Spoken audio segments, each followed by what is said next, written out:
Hey everybody.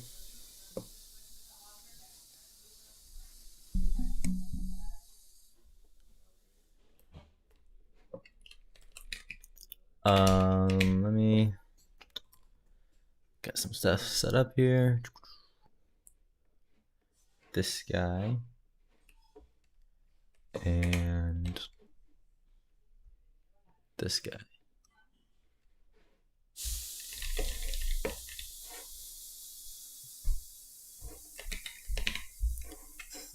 Oh no, I'm flickering.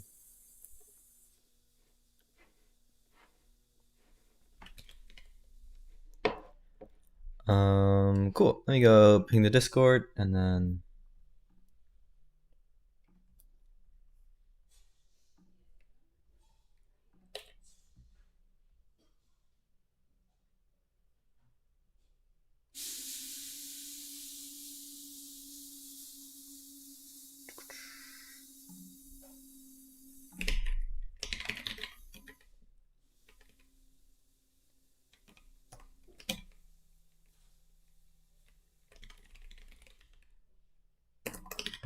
what do we do? This.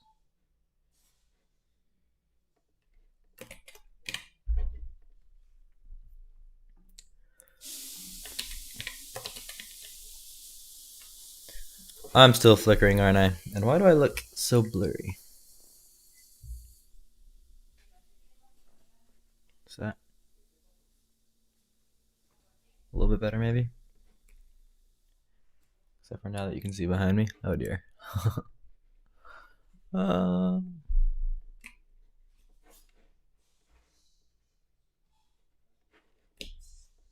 Why are you flickering?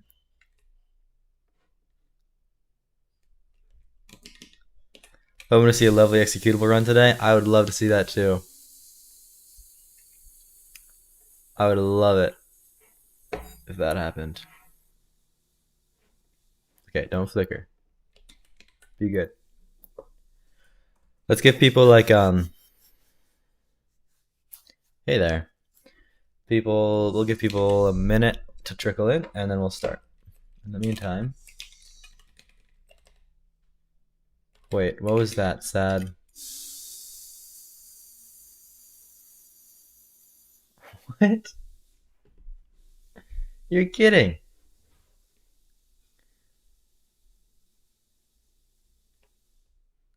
Hey, Stefan.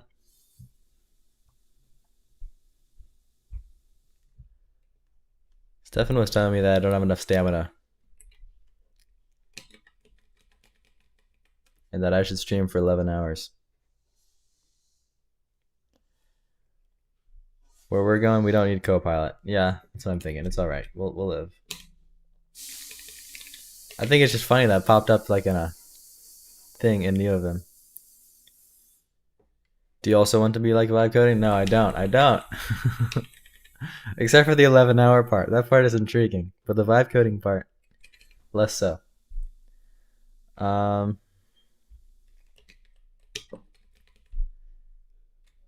Okay. So let's figure out where we left off. So we had not this. Oh yeah. I left it to do here. This is where I was right when the internet went off at the end last time. So I'm like halfway through making this function thing. Right? I should also keep an eye over here because now we have a stream chat in Discord, which is chaotic. But basically, what was like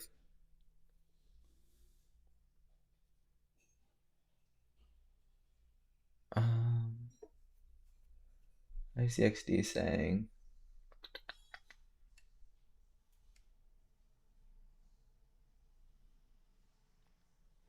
name, params, return type, and a vector of basic blocks. Yeah, I was making block expressions. Yeah, but then they needed to return something. They needed to return a value, right? But basic blocks don't return, and so we are going to treat them as functions, and so that's why we made this like function thing here, right? Am I right on that? And so a block expression becomes like an anonymous function with no parameters and an inferred return type. Is that correct? Like a lambda, basically, or closure in some languages, right? All right, so we have like a name. We have. Is this gonna keep popping up?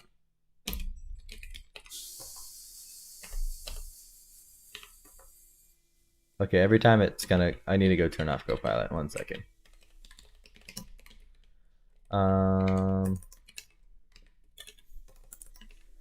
Dot files. I was on like a free student Copilot plan, and now I'd have to pay for it. So I don't know if I'm gonna pay for it anymore. It's kind of expensive, isn't it?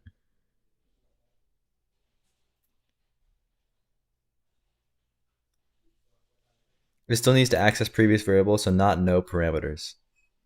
Oh, that's interesting. Jappy, you had an idea? What's your idea?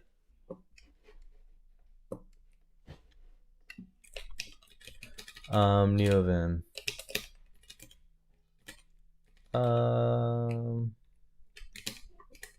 Plugins. Oh, I guess we can just go in here. Copilot. All right. We no longer have Copilot. What am I looking for? Lovely. Return an entity from the expression IR function. Yeah, we can do that. That's kind of what I thought we'd do, right? Oh, you mean as opposed to a type? Like returns entity, and then an entity has a type on it right here.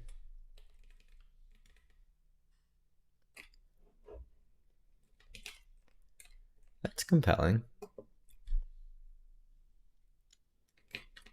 But an entity is also just like the last, well, you know, this might be good actually. I think this is good. Hey, Tez. Wait, so we have a name, returns, and then the body is just a vec, right? Body just becomes a vec of basic blocks, right? And then params. What does params look like?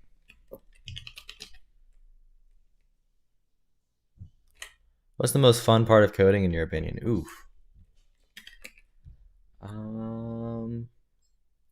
It's really satisfying to get something that hasn't been working for a long time to work. But it's really annoying for the hours leading up to that point. But that's always fun. I don't really know though.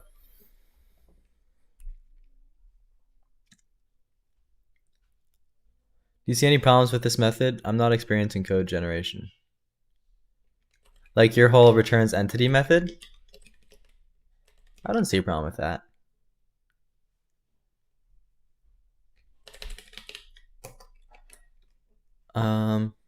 But I'm not experienced either.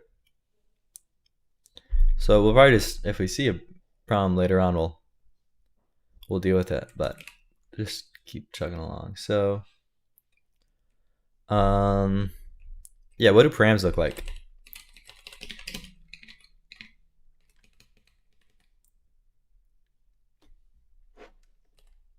What was the problem with destructuring block expressions again? What do you mean by that, some person?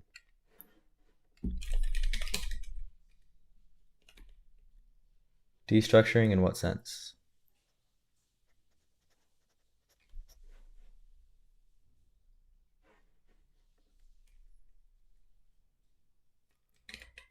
Wait, I am confused about what these params would look like. A param. Okay, maybe it's like a vec of param. And then we have a, which has like a type. So instead of anonymous functions, just pretend the blocks don't exist and inline them.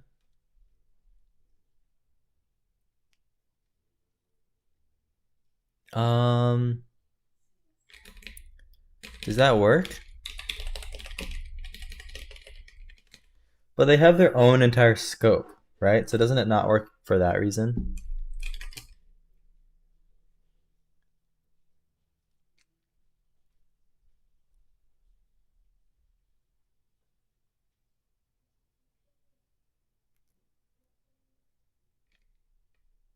Oh, I gotta put the chat in both places.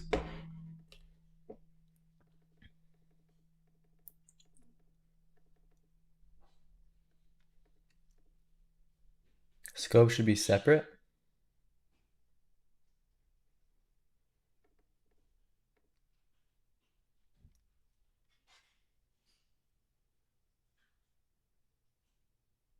Well, I'm already sort of keeping track of the scope, right? In the type checker. So you're saying just inline these things?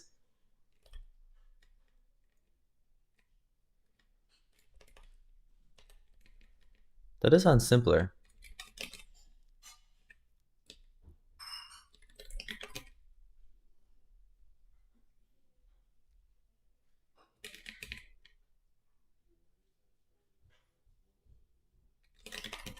You just get the entity of the last expression.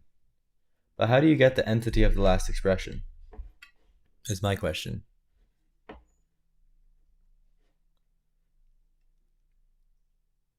Hey, Hyperbanner.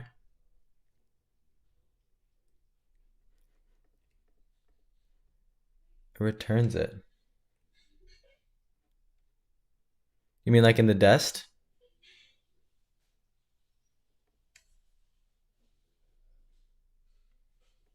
Part of the round we're trying to make an IR, an intermediate representation using TAC.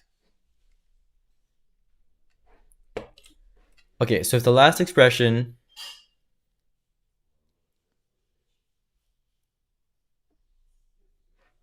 has to be a ret,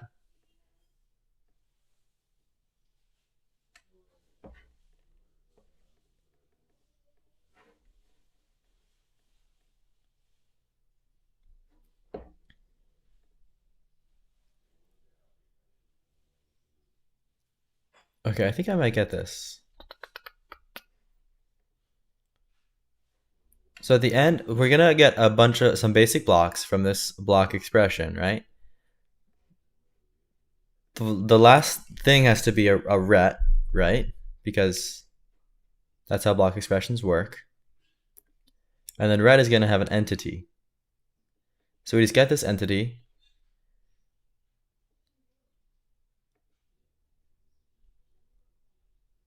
From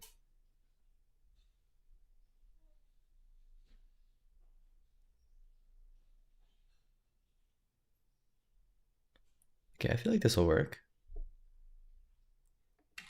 All right, let's just give it a shot. So block expression. So right now, just for every x we're in it, it just does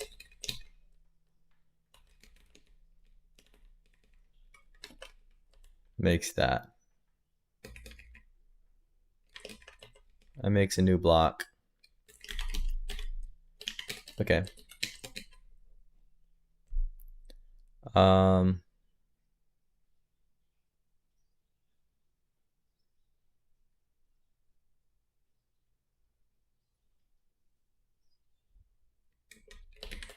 Return an entity from expression IR.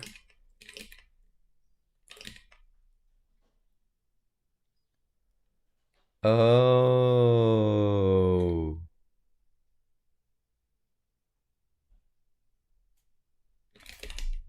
That is smart.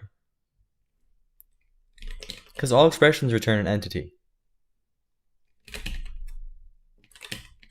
Okay, this is a big brain move.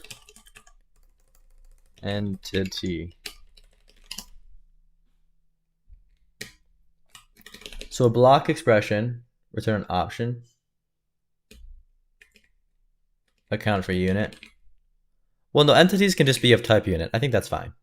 Wouldn't that be easier to deal with than having to like unwrap options all over the place?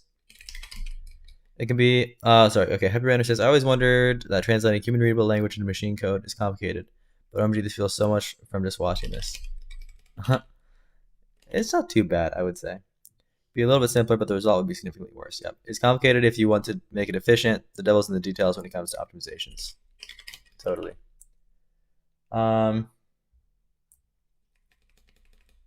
We already have like an entity has a unit is 0 size though. Yeah. Entities have a type. Oh, because they can't really have a value. Okay, so this can be unit. It can be an int. Or it can, what else do we have? Booleans. All right, there we go. So now we have that, and then so the last of these expressions. Okay. Hey, Lord Pyjo. The last of these expressions is just going to be what gets returned out of this, right? Okay. So I'm going to say like let expert results equal something like this. And then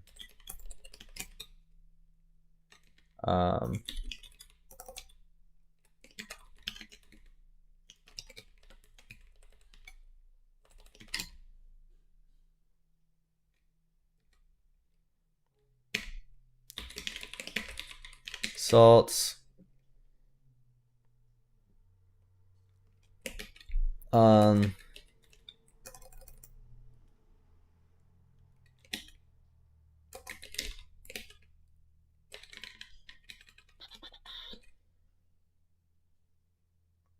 or better yet, this would be cleaner. Let ret value equal entity.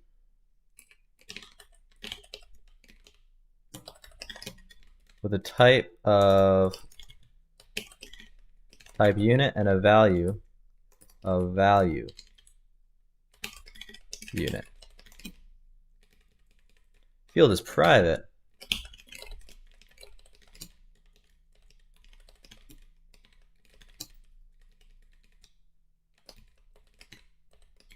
These fields aren't private anymore. Okay. So now we have a ret value.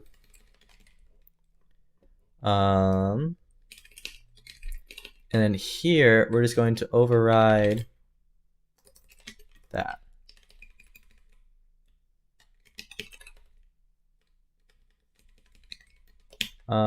Ret value equals stat. And then return the ret value. This is good, isn't it? Can somebody tell me if this isn't good? Because I feel like this is good. This will end up being the result of the last expression in this thing. What's my qualification? I don't know. I don't think I'm very qualified.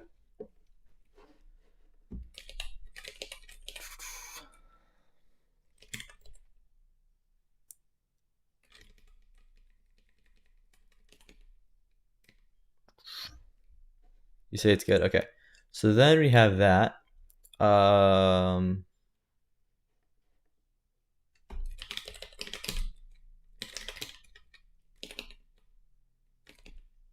Okay. So now what are we going to run into if I try to do this? Oh, school degree. I have a bachelor's in applied mathematics, which I'm not putting into practice. All right, not yet implemented infixes. Is that what we expected? What's our example of code here? Sure enough, there's an infix in here. Okay, so let's go do infix. All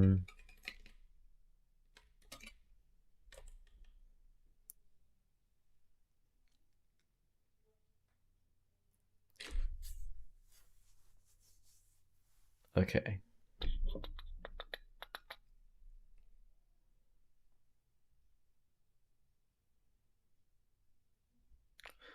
So in TAC, there's no concept of scope. Am I correct in saying that? Like we just have everything's just like a global temporary variable that we can stick stuff in? Is that accurate?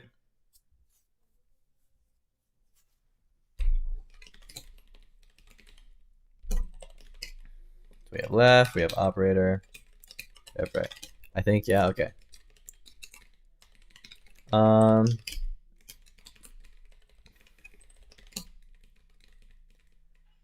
So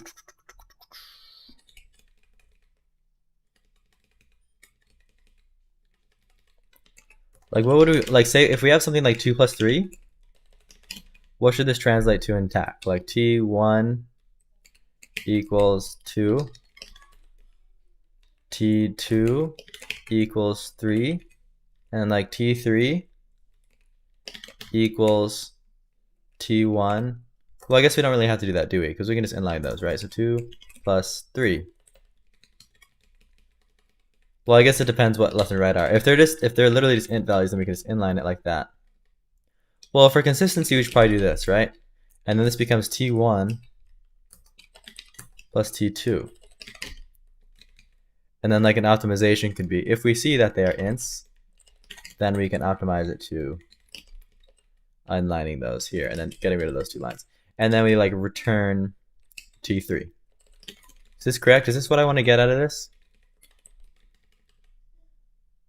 I feel like that'd be it.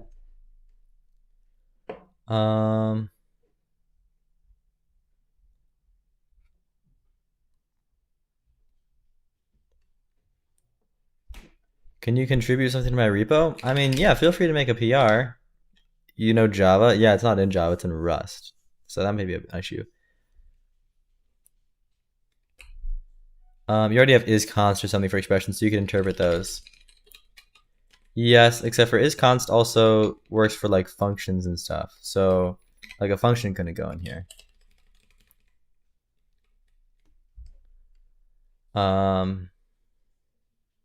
You'll rewrite lovely and amulet. No. We're gonna rewrite lovely and lovely. Stefan, are you actually gonna take over amulet?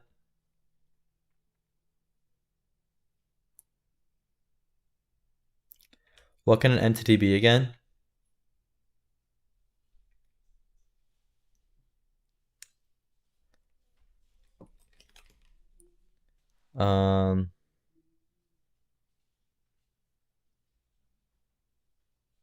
Hey, Saba Bugs.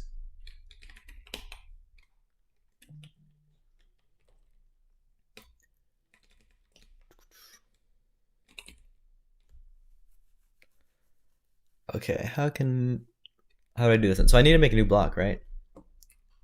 Wait, but I already have.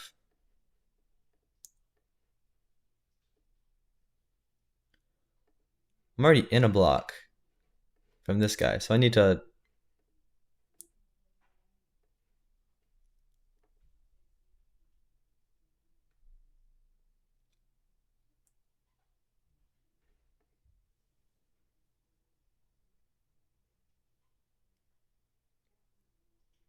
You're not diverging.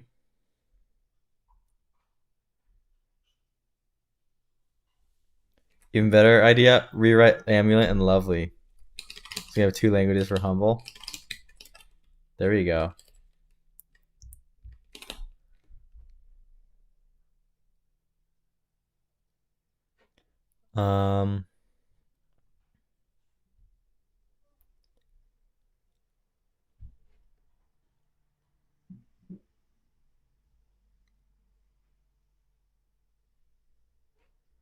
Wait. So this is call that bootstrapping. Oh dear. Here's Lovely's bootstrap sequence. Or Lovely's like dog fooding sequence. It's gonna be Lovely's finished, not finished. Lovely's made. Then Lovely becomes bootstrapped, right? So that's like the first opportunity to dog food it. Then we make a streaming platform for developers in Lovely. I'm not sure about that one, but that was our idea yesterday. And then we write an operating system in Lovely. And after those three things are completed, Lovely should be fairly stable, is the thought process. All right. So wait, okay, when we go to this block expression, it's creating a new block. And we're setting the current block to that new block. Remake Lovely and Lovely? Yeah, that's what we're going to do.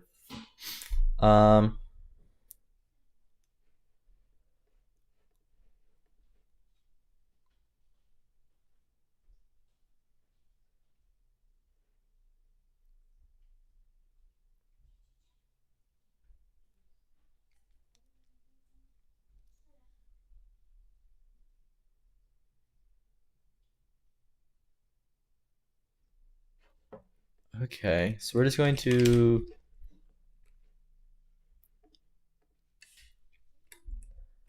we're gonna make a new block, right?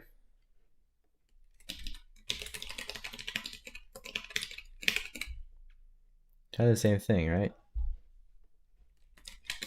Dot add block.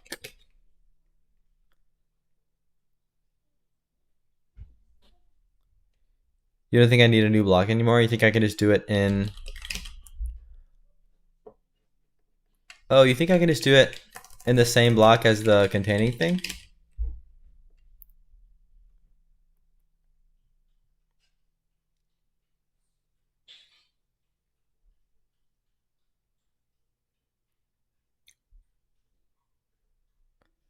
Oh, that does make sense. So I don't need to make a new block for this thing. Okay. All right, so all we need to do then, first let's make like a helper thing that's like add instruction. Add instruction. Add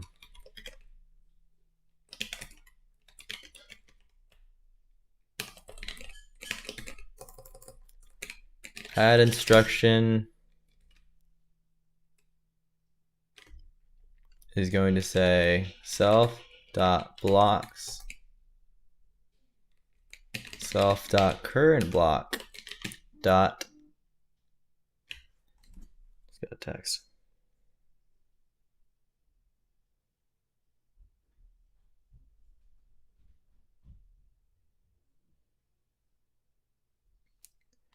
Okay.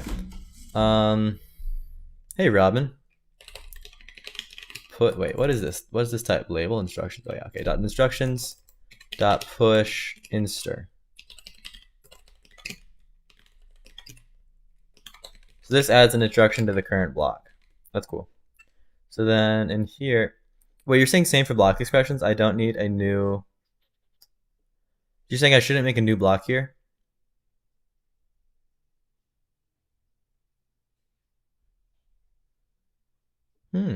Intriguing.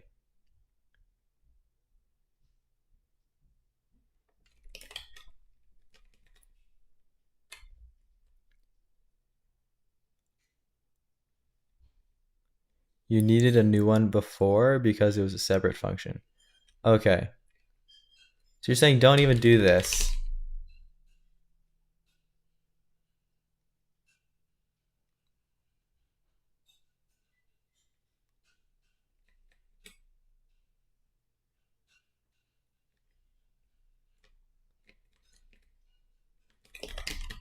All right, we'll give this a shot. This kind of makes sense to me.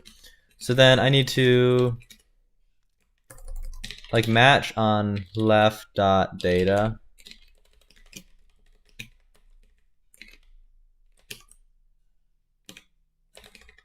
Because it could be any of these things, right?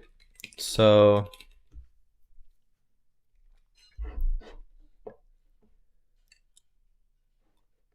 basically I want to turn... This just becomes that.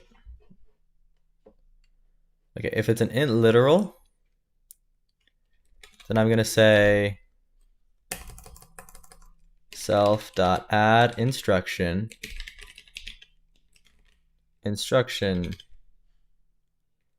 assign. Destination is an entity.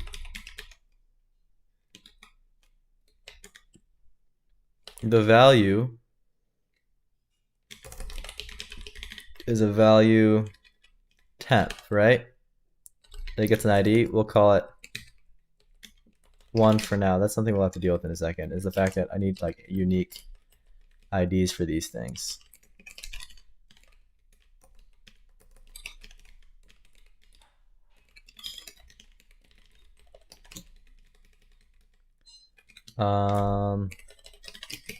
And then the type is of int, right?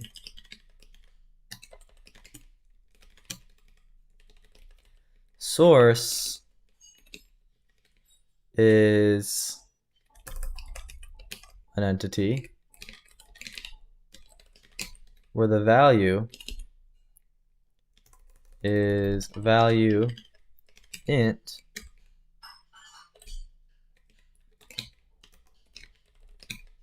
perfect.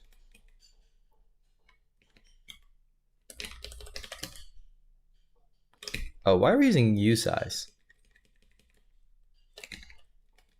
This should be isize.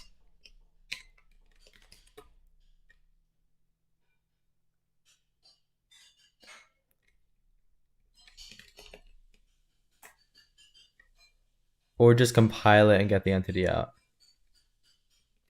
Oh, that's way better. Wait, this is complicated. Oh, yeah. Oh, duh. Okay, sorry, that was a dumb move. So, I'm just gonna say left hand side equals self dot expression IR for the left. So now we have an entity. And then do the same thing for the right hand side. Yeah, I forgot we were doing this recursively for a second there.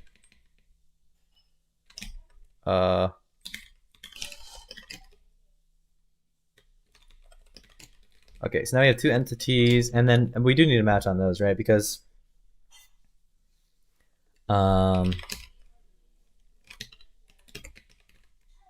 really on the type, right?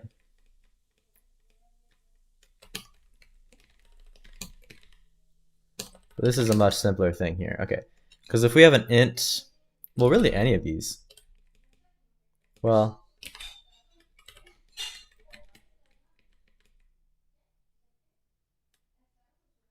okay, really we should be matching on the operator. Well, kind of depends on what the operator is, right? Are you using IR? Yeah, we're making an IR right now. Okay, so this kind of depends on the operator, right? So let's match on the operator first. Match operator. So those are our infix operators. You can get rid of all of this.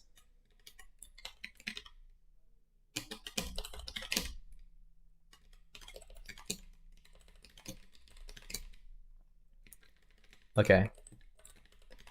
And then we'll just deal with plus for now, right? So if it's plus,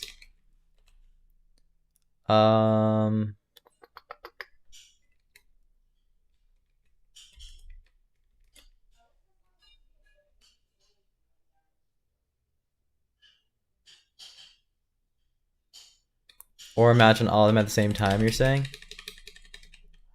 Does that make sense? Left hand side dot type, right hand side dot type, operator. Ooh, that does make sense, doesn't it? All right, so if we have a type int, and plus, for example. Okay, otherwise it's gonna be an error for now. Although we don't really support errors, do we? We need some way to deal with errors, right? Because these all right, so I think it should return results, I guess. Although really at this point, the type checker should have already made sure. So we could panic. What do you guys think? So in theory, the type checker should have already made sure that all of this is good.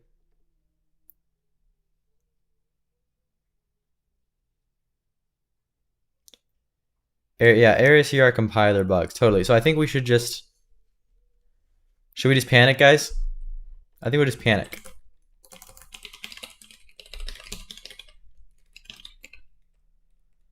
Type checker missed something. Although we could probably make this nicer for future me.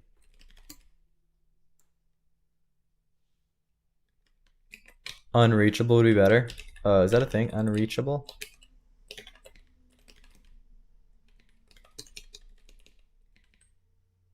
And it works like panic? Oh, cool. What's a good message? Like,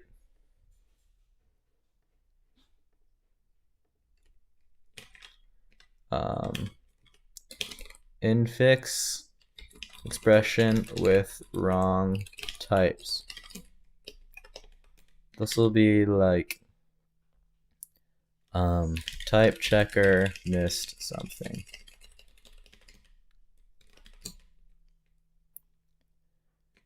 Can you like do stuff in here? Oh, cool, you can. Okay.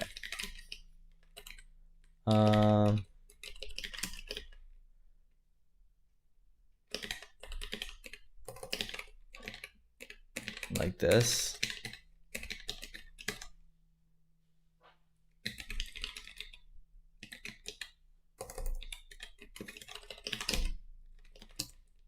None of these have my display. That's easy enough. So type. Can we?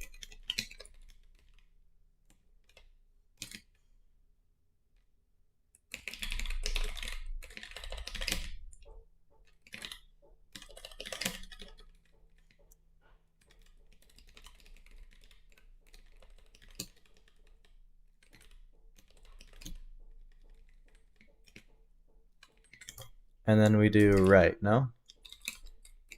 You pass it the F, and you get that. Something like this.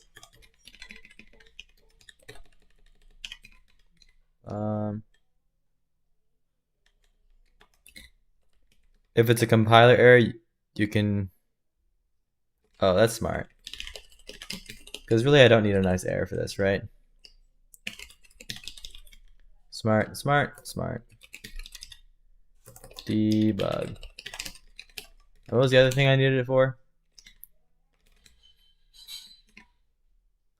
So then you do this, right? And this. Operators. What is this coming from? Infix operator dot plus. It's coming from all the way over from the... These guys have debug. Okay, so we can do that.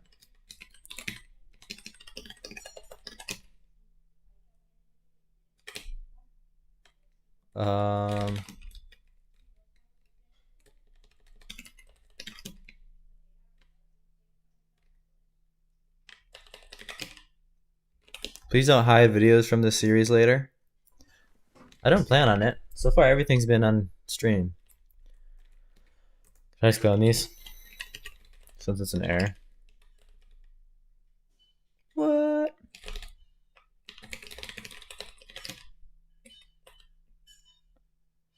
Copy would be good? Oh, yeah. Good point.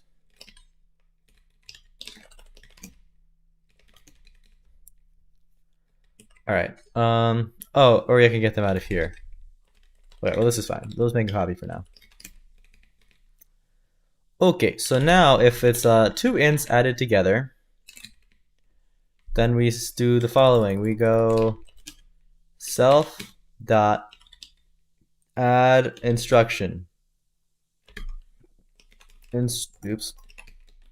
Instruction. Assign. Destination is value. No, entity, right?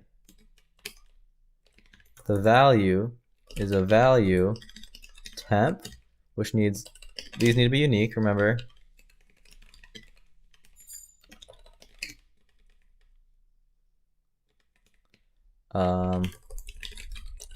To do. All right, and then Type is, this is the destination. It'd be happy with int, right? The source is a value int, and we just pass in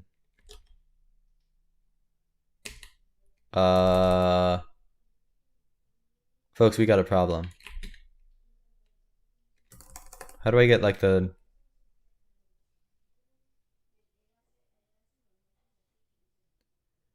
value? I feel like, should I be switching on these? So then it becomes, wait, this is an entity. Yeah.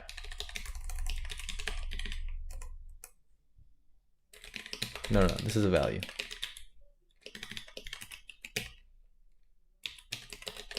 This is better, no?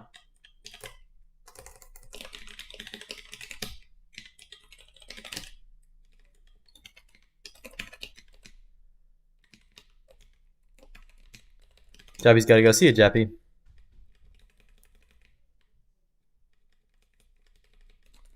And then from the left-hand side,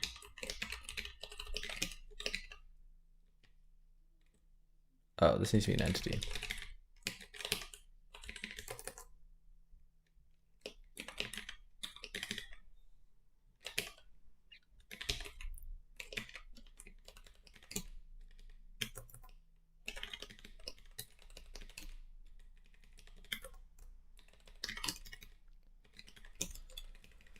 Cool.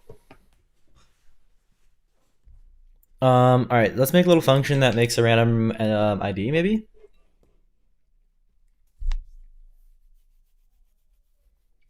How would we do that? Is that the best way to do it? Just make like a random number from 1 to, I mean, in theory, you can get the same number twice. How do we generate unique IDs? Oh, we could just have like a, it doesn't have to be random. Okay, so it could just be incremental. Yeah, with a counter, that makes more sense.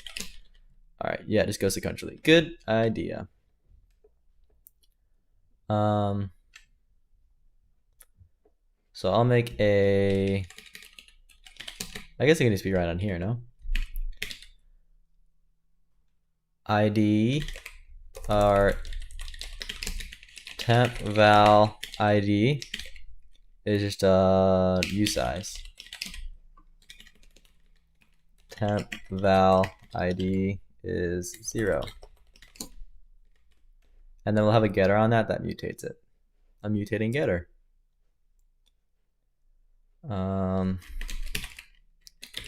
Get ID.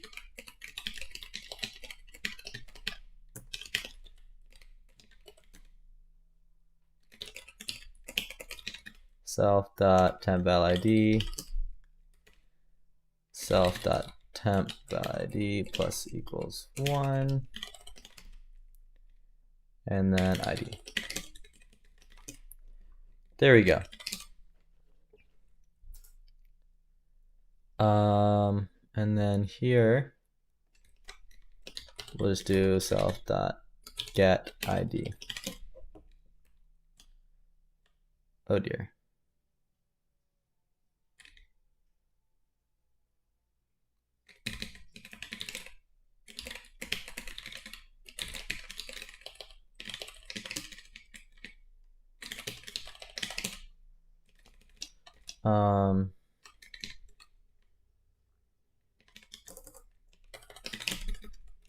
We'll call that T1.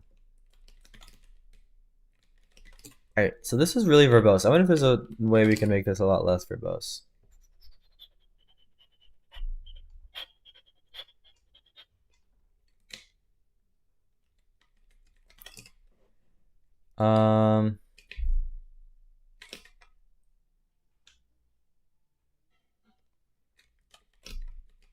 Yeah, let me just make some like new functions on here.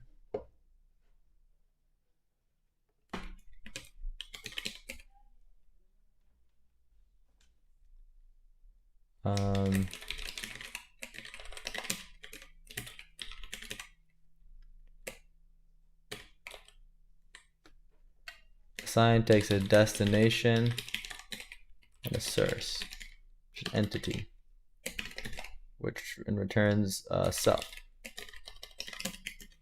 And it does self assign, just does that. And then entity is also going to have a, where's entity? Entity. Okay.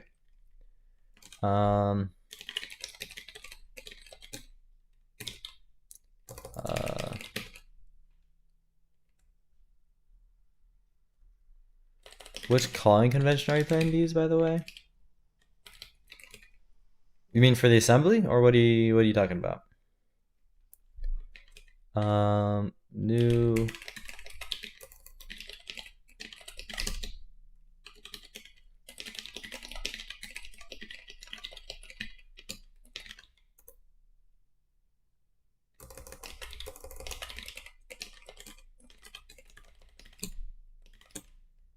function calling convention. I haven't even thought about that yet.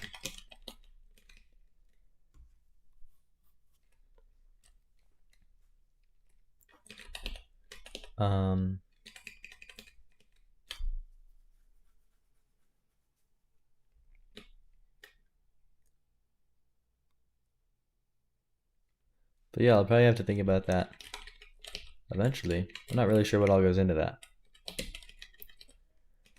Okay, so now entities have a new thing. So over here, I can go assign. These need to be pub.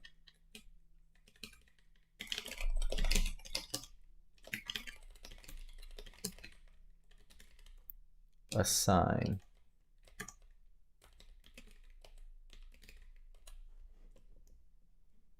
Why is one of my keyboards not working? There we go. Okay. Assign. And then we get this thing.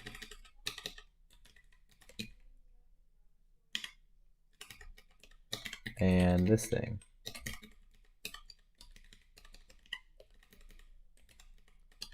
Let me go to that. And this then becomes new. We get that and that. That did become a good bit shorter.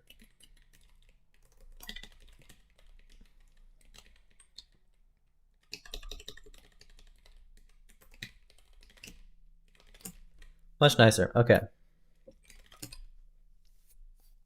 So we added an instruction there. So that was this one, and then we need another one over basically the same thing for T2.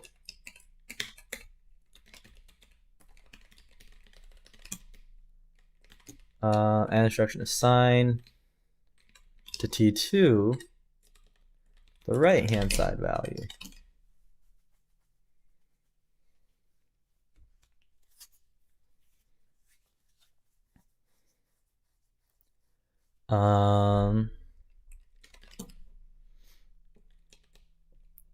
You know what would make this even better?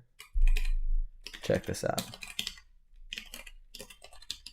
This is like a general one, but I can make a pub fun like int literal.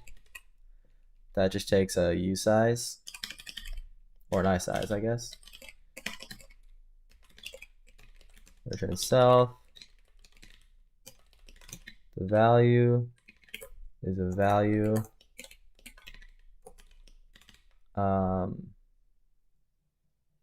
Int num, and the type is type int.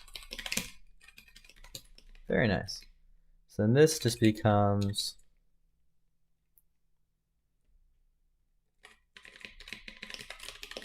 and really we could have one for we could have one for temp val, which takes like an ID, which is a usize, and it's value.temp ID. It also needs to take a type. And then this becomes the type. Cool. So then this becomes temp val. We just need to do that. Same with this one, right?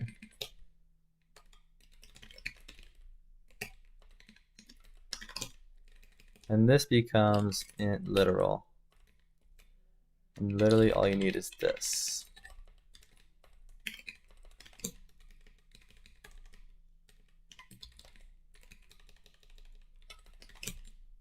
There we go. All right, so this is a nicer API for sure.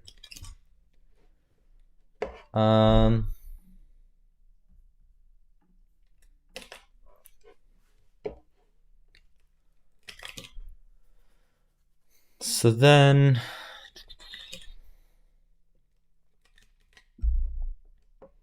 we need to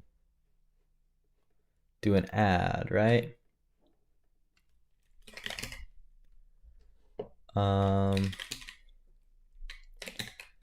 Let's give it a, you have a sign. Let's do one for add. Destination, left-hand side, right-hand side.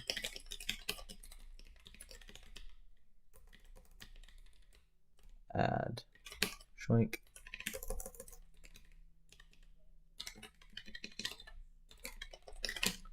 There's that. And then so we self.add instruction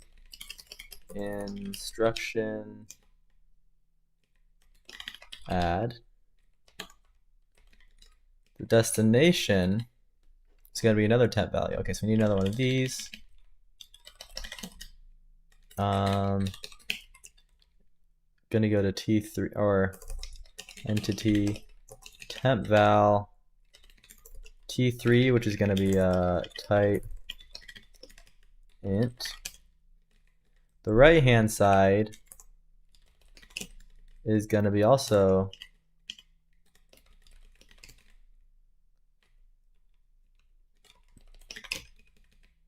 right. That's how it works. Left hand side, right hand side.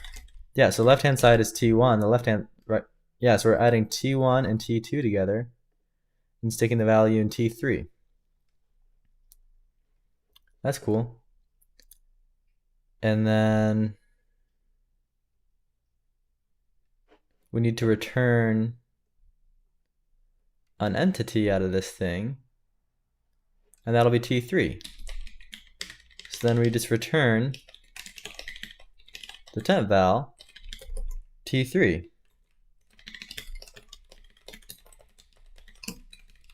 And that's all there is to it.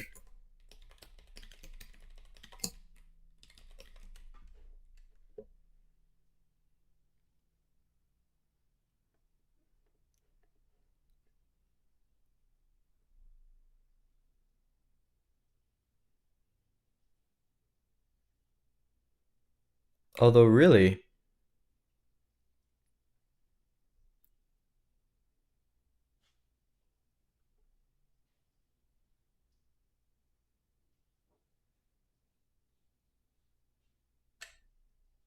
we didn't do this quite right.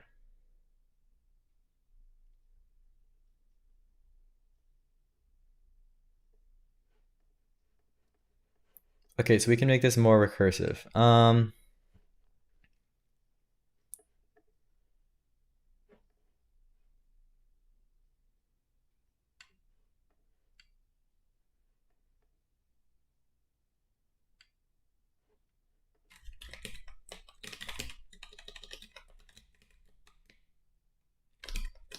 Oh no. Oh no, this is good. This is good.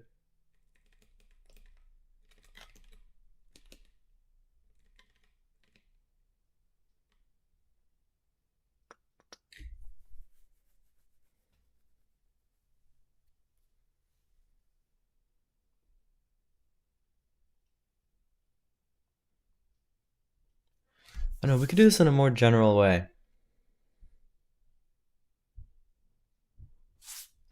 right? Couldn't we just match on the operator?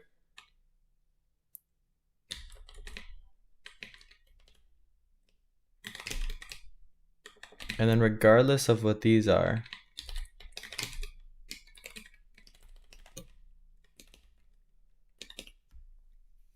right? And then just say T1 equals like left hand side res, T2 equals right hand side res.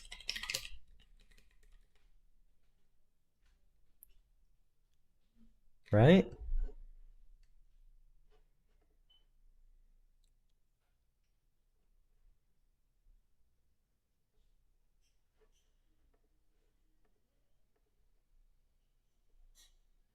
So then there's not even much point in doing this, because you can just go straight to this.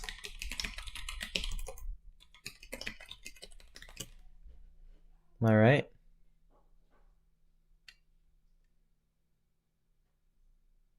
Yeah, this totally works, doesn't it? This just becomes, so all you need to do is like T1 and T1. So let's do T1. You sign T1. So this actually becomes an add.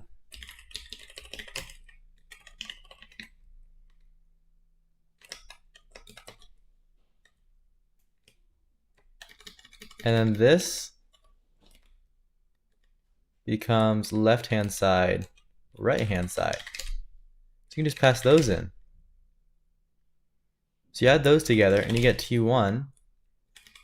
And then you just return T1.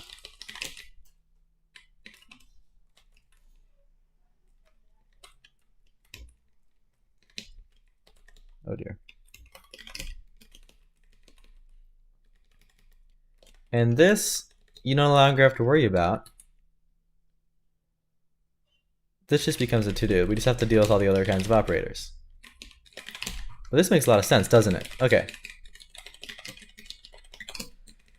So there's that. So now if I were to run this, I should get something saying like to-do int literals or something. Not yet implemented ints. So then we just have to go deal with ints, which should be totally trivial. It needs to return entity, right? Int literal val. We can literally just do that. Except for this is a reference.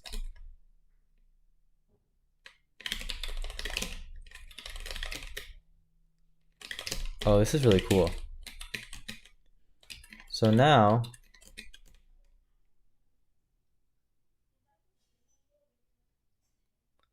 we get instruction. So we just need a way to, because that was my temporary thing, right? How are we doing this? Block has a toString, okay. So let's do that over in here. That's what it is, this thing, right? So instruction should do this differently. It should like match on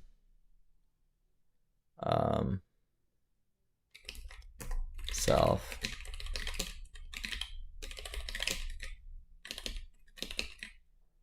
If it's add,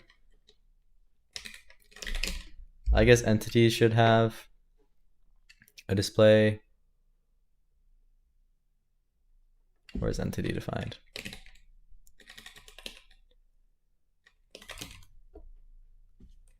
Import display for entity.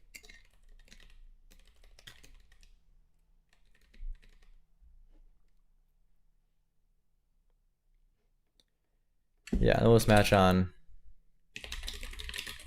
the value. Right, if it's temp ID, then we'll do this.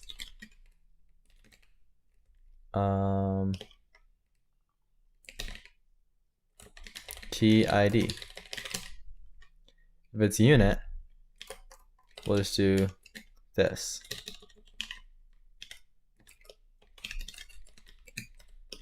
If it's an int, we will just write that.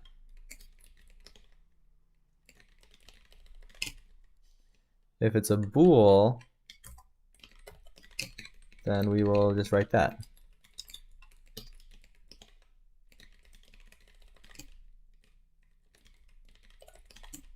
Correct? Okay, and then where's that other one?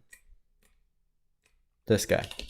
So for example, if we have add, we'll do the following. We'll say write f this thing dest equals left hand side plus right hand side. Okay, and then this becomes dest equals left hand side minus right hand side. And then this becomes this. They all become rather similar.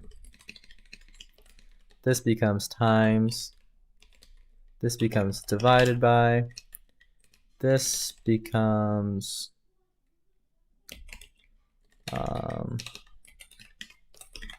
this, except for source. You assign that to source. And then conditional will become, this one's a little more complicated. That's not too bad though. So we'll say write f. We'll say if left hand side operator right hand side,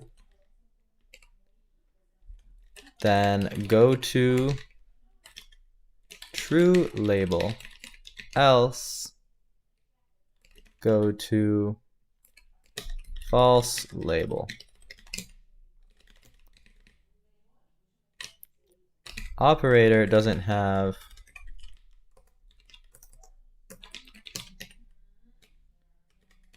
impl display for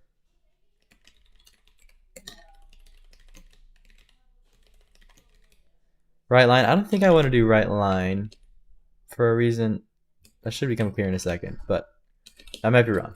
We'll see. We just match.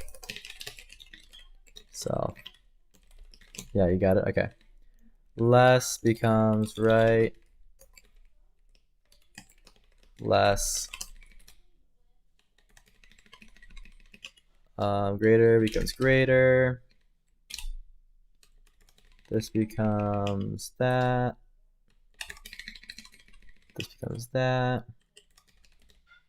This becomes that. Okay, so wait, greater, less than or equal, greater than or equal, equal, and bang equal. Something like that. So now, oh, we got these. Okay. Basic block. This becomes right, go to basic block dot label. Entity will say ret entity. How's that? All right, so now we do this. T0 equals 2 plus 3. And that is marked as the entry point. That's exactly what we wanted, right?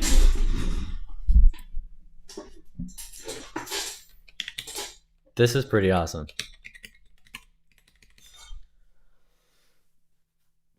Okay.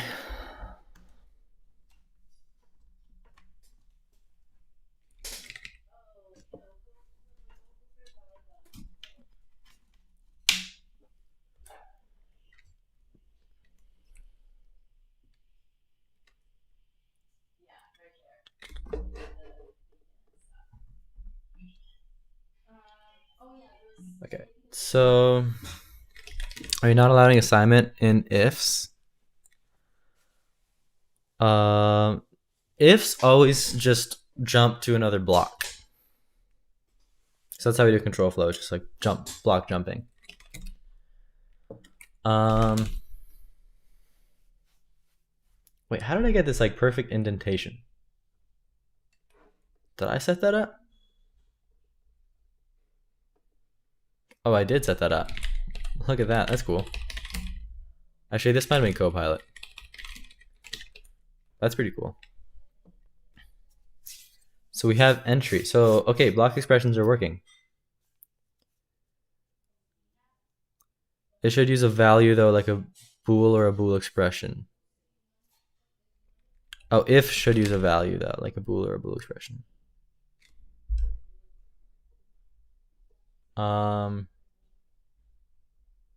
Instead of just operators and stuff. Yeah, we'll think about that when we get over to ifs, but for now I think it'll be okay. Let's do another test. Like what if I had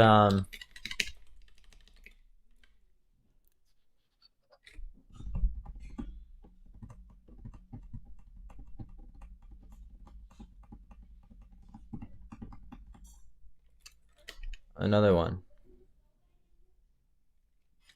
7.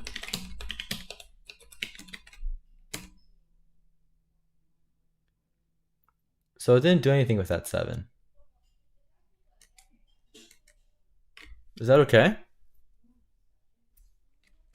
Try 2 plus 3 times 4. Do I handle that? Ooh, good question. So like precedence stuff.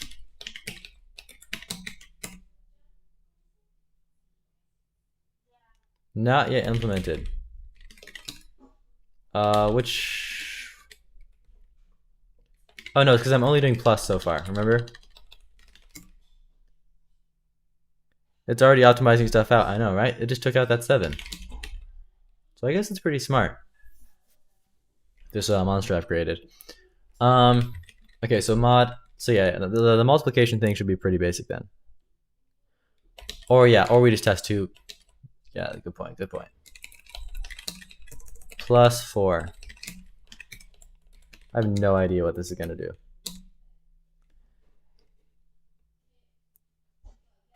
That's perfect, isn't it? You said 2, 0 equal to that, and then you add 4 to it. This is so cool.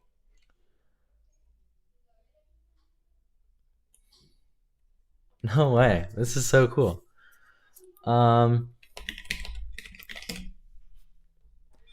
So yeah, let's try some more. Let's just add the other 3 basic arithmetic operators, and then try some precedent stuff. Make sure that works. Hey, Jose. Didn't know you were here. Add the other operators. So if it's plus, we do this. They should pretty much be like all very similar. Joink, joink, and joink. Like if we have a minus, we do the same thing, but this becomes minus, which doesn't exist yet. Okay, so we just have to go implement those. If it's times, multiply, what did I name it? Multiply. Multiply? Then we do multiply.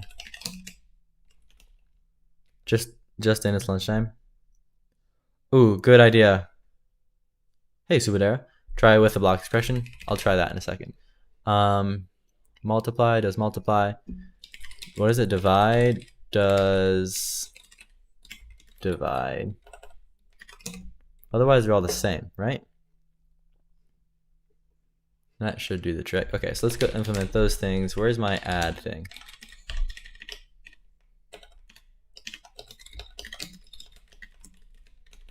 Although I should name these. Yeah, I'll definitely try that block expression thing in a second. Okay, add.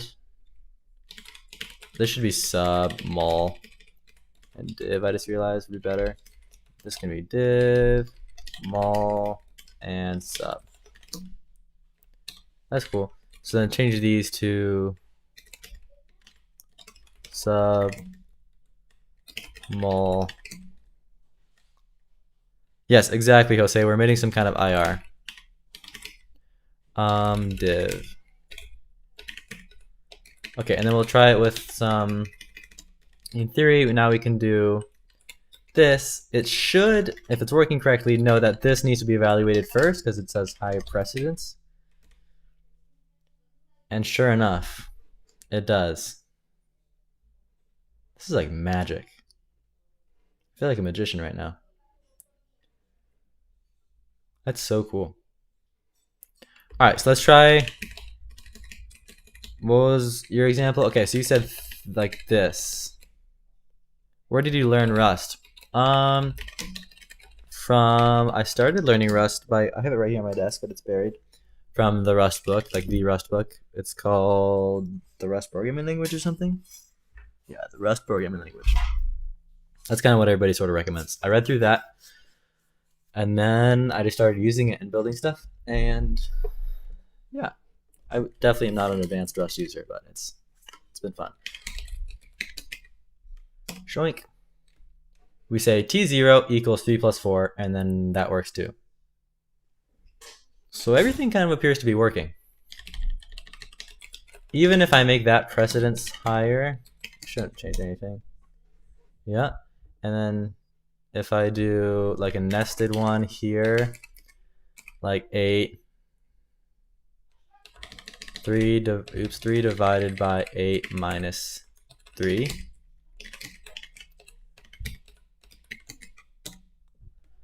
T0 is 8 minus 3. T1 is 3 divided by that. And then 2 is 2 times that. Wow, this is so fun. Are we like transpiling inline math expressions into more code? That's sort of what we're doing. This is our IR. And this is really going to be super basic to turn into assembly. I totally see why people do this. Okay. This makes a lot of sense.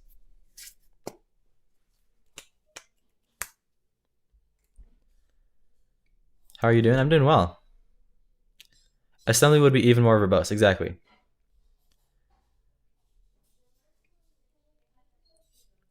You'll be able to do constant propagation and constant folding with this as well. Are those optimization techniques? I'm not sure what those are. How is the language coming along? It's coming pretty good. I mean, we're generating this IR. So now, okay, I think the next step would be like variable declarations. Like what if I do something like sorry, how does my language work? X, assign X to 7, and then return like X minus 23. Something like that. Yeah, everything here is literal, so you can pre-compile it before emitting. Gotcha, okay. So I get not yet implemented var decals as expected, so we just go do that now. So I had a thought. I think, don't I need... oh wait, here's a question for you. So where's not instruction, but and value maybe? Value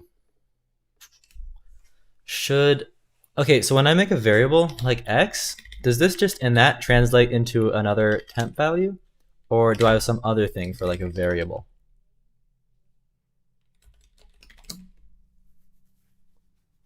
Because it's not really temporary like the other things are, but at the same time it sort of is.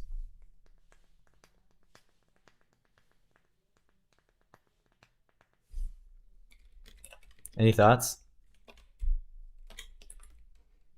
In this example, they don't. They use like this, and it's not a temp, right? It's different. Like they use X here. You could use temp values, but that would mean that temp values are the same as locals. But they kind of are the same, right?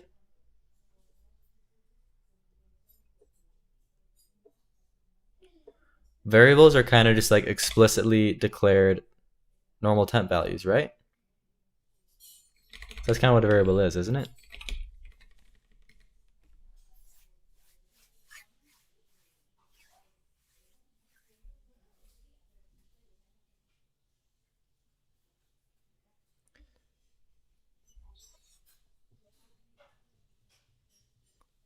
Also, variables can be returned. Yeah, but so can temporary values. That's kind of what I'm doing.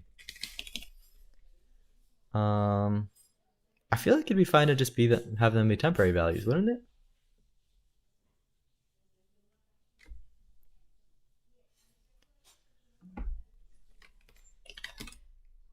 Should I try it like that?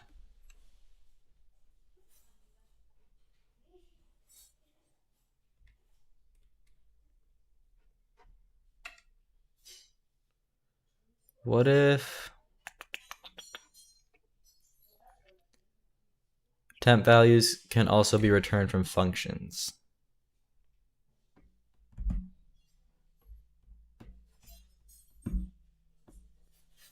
Yeah, but so could variables, right? So that's the same thing, right?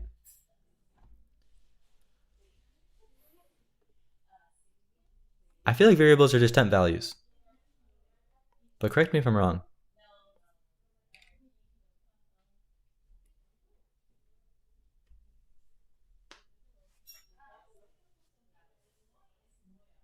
Maybe they are different.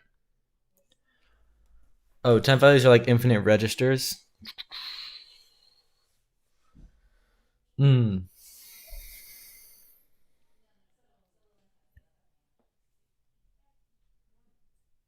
Whereas variables need to be stored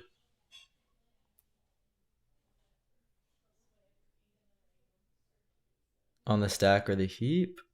But aren't these temp values gonna end up being stored on the stack as well? Stack storage will be necessary. All right, so we'll make them separate. So we'll have another thing here called temp. We'll have a variable which just has a string, maybe like just this name.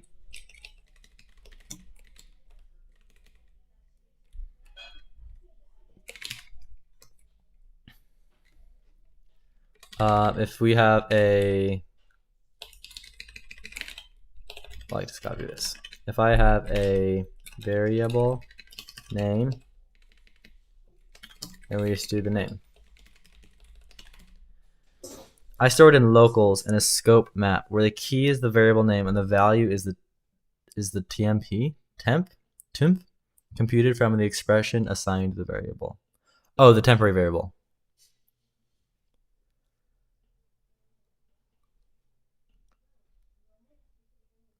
Gotcha. Okay. They can be stored in the stack for simplicity, but there are registers that can be used instead for temp values. Yeah. Okay. And for speed, right? Because it's faster to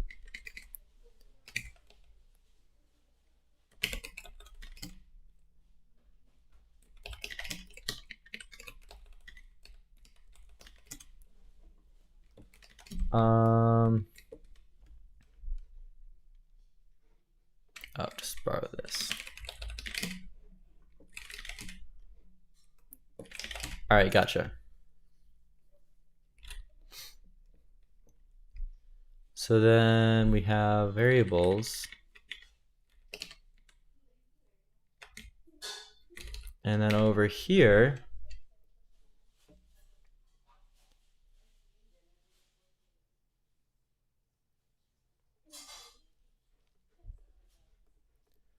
we'll do, idents would be something. That's interesting. Okay. But variable decals fill structure fields.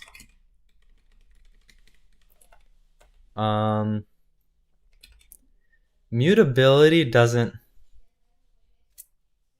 really matter at this point, right? Variable ID.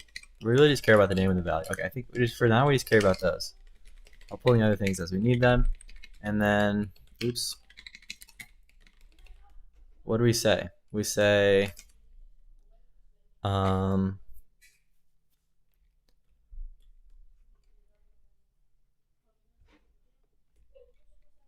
mutability could be checked in the type checker. Yeah, that's what I'm thinking. Mutability is just checked back then. But we don't even support variable assignments after definition yet, so that's why nothing has been done with that yet. So,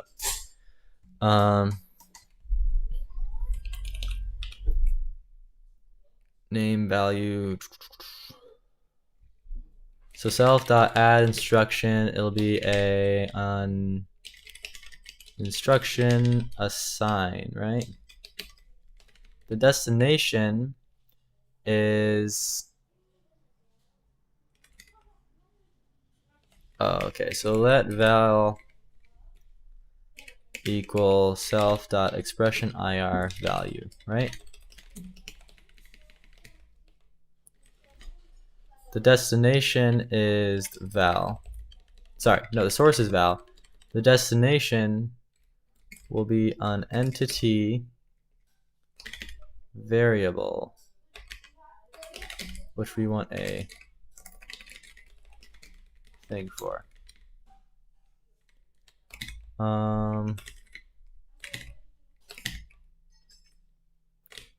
Temp val variable. Hello, my coding diary. Variable will have a name, which is a string, which this can be a string. And then this just becomes value variable name allocated and then the type. Okay. Very nice. Get rid of some of this white space. And then go over here. Destination becomes entity variable, which has a name, which is just the name, and the type would be val.type, right? That's cool. And then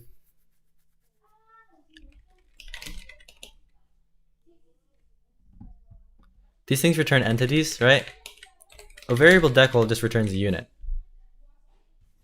So you don't really use it. So we can just return unit here. Entity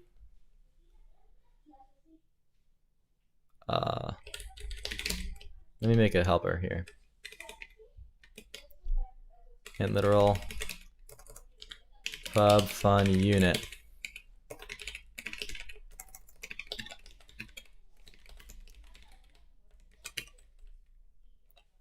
Not selfie.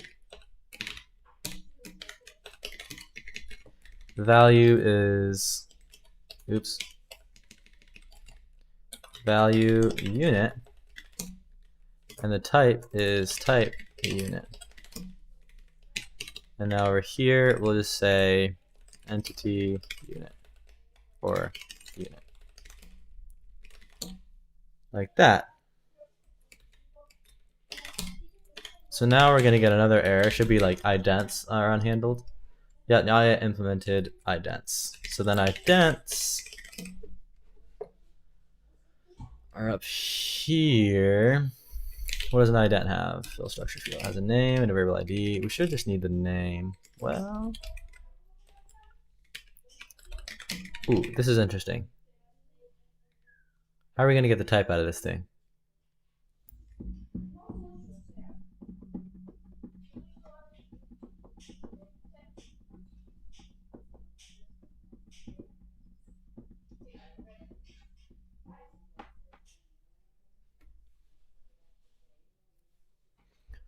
Okay, so we need some sort of thing that stores all of our variables and their types, right?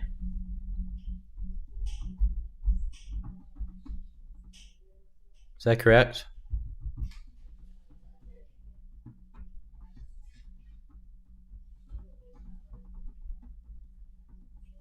Although we already have that.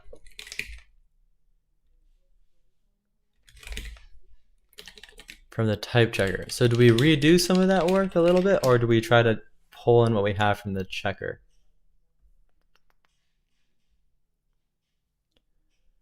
What do you guys think? Because we could have...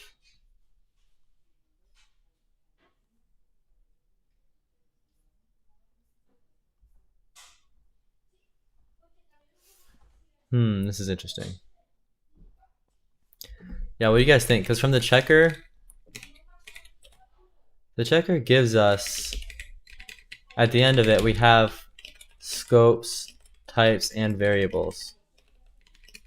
These variables have types.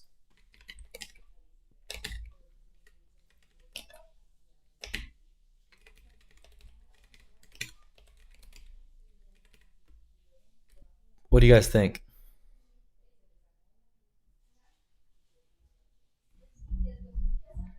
It would also be pretty easy just to... It is better not to duplicate code. We're using sort of different data structures in this whole thing. So by the time we like convert between the two, I don't even know if it would be any more efficient. Because it'd be super easy if I just had a little array of like variables that I just right here I pushed into it, and then here I could just read from it. Or here, right? Let me start with that. If it gets complicated,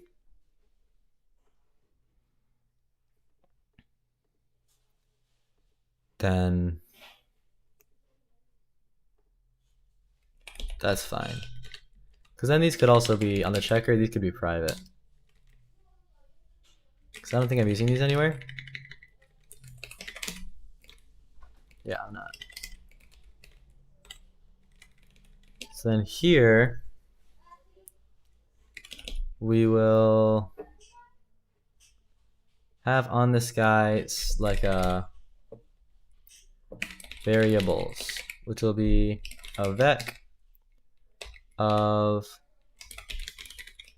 variable defs.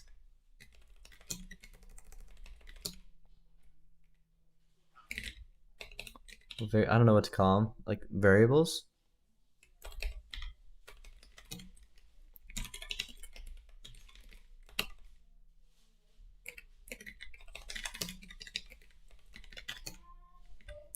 A variable has a type.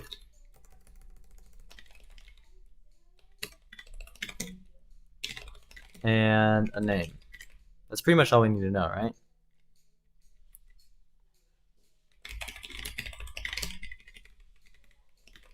That should be really simple.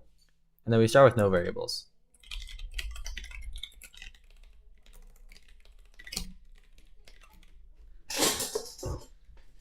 And then here, okay, no, when we define a variable in variable decal, we have a name and a type, right? So let's self.variables, oh dear, dot push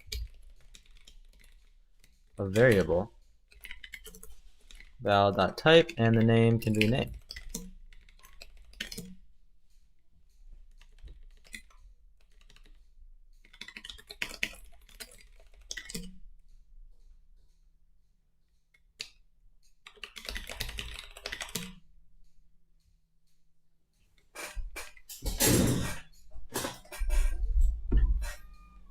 Variables need to be local to a function unless they're global, but since block expressions don't exist in IR, you only need global local to function. But yes, that's true, but didn't we remove like, aren't we already handling all the scoping issues in the checker? And so at this point, those should already be resolved if there are any.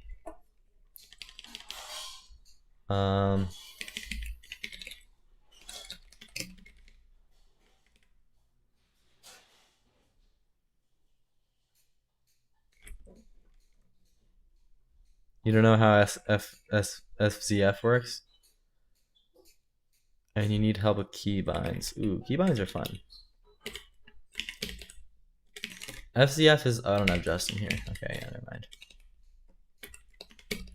Like, look, if I ls and then I ls and pipe and SVF, then I get to like choose from them. And then all it does is barfs out standard out like that.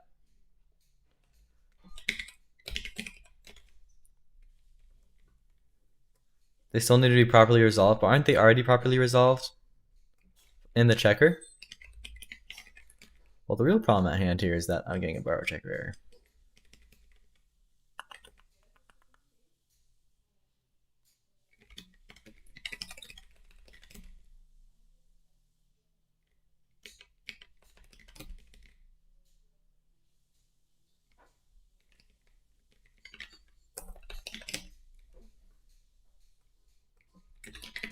I think this needs to be cloned. Oh dear.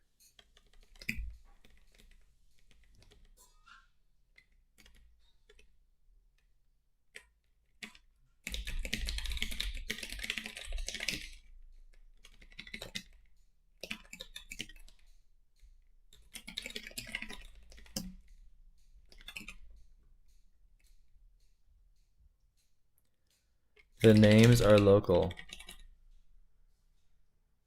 So the IDs need to be used. Oh.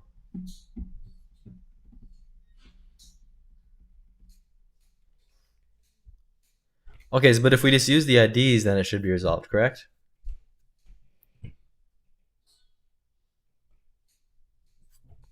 How do you get the suggestions thing when you type? Is it available for C++? I'm sure it's available for C++. You mean like this? I'm using a plugin called Blink for that. But the more common one is like something Vim CMP or something.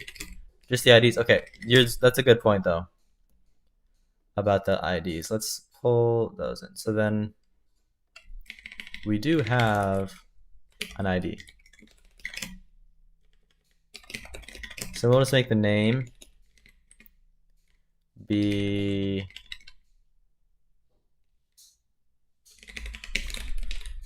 name equal name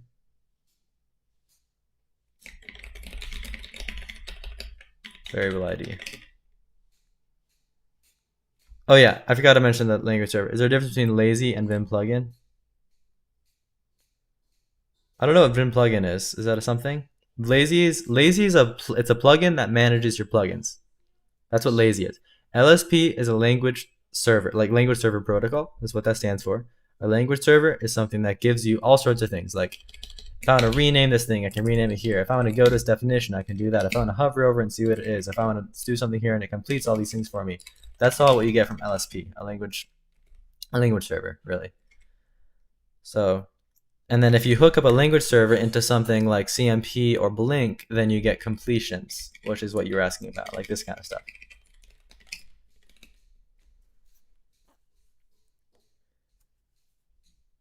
Yeah, for example, yeah, this one is Rust Analyzer, exactly, which is the best LSP I've ever used. So,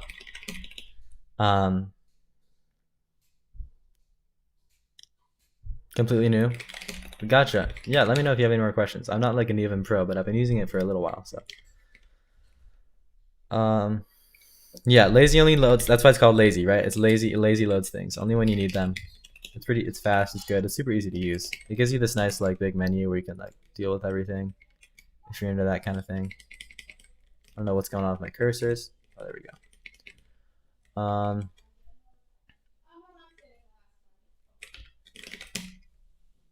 Will lovely be garbage collected? Nope. It's going to be manually, well, MMM with a borrow checker so that it kind of does most of it for you, but if that makes sense. So now we have the var name. So we'll just do the var name in here. Var name here, and then var name here. This should just be this. Cool. And then we cloned here, but I think that's fine because I actually do want 2 copies of it. Like that's literally what I'm doing. So,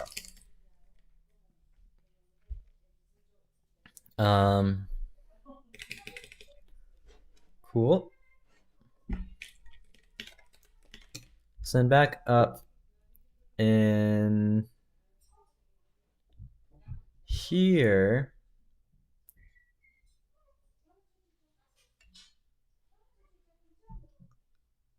My set number is a bit different than yours. It shows the original number where I point at, and below and under is like 1, 2, 3, 4.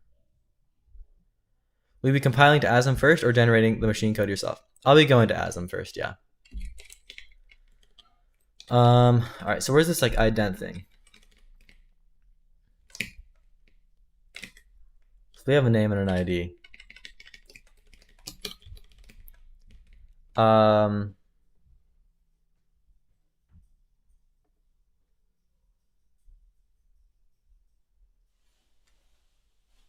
This is interesting.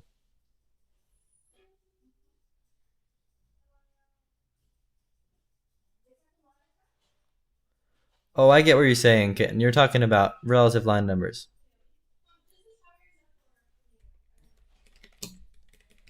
Yeah, I have those off. I had them on, and then I decided I actually liked it better. Because sometimes if I, like, say I want to go down to line 78 down here, if I'm here, then I like being able to just see that. Although you really can just see the 10.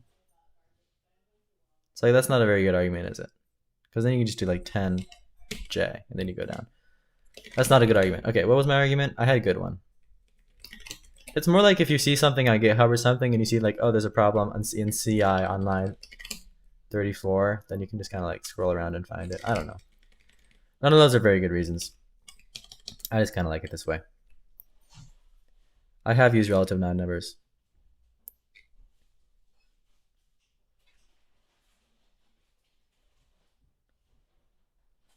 What if there's a variable x2 with ID 1 and someone makes a variable x with ID 21?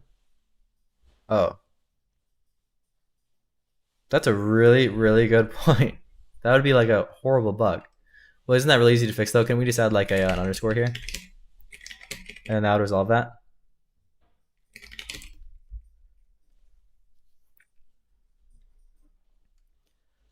Okay, so then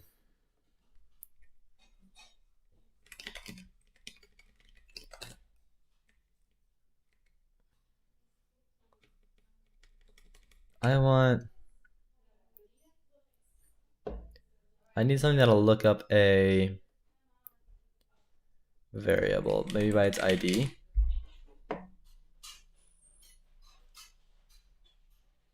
You know, better yet would be if I, instead of just name, well, no, name's probably good.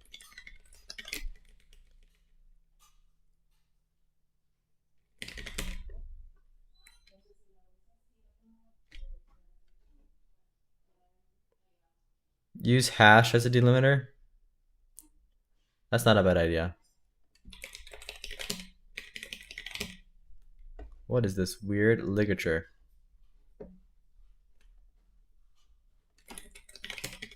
All right, let's do that. Should these hold on to an ID? Well, no, it'll be fine. So I'm gonna make a function that's like lookup get ID, lookup var that will take self and name string ID usize, and it'll return a reference to a variable.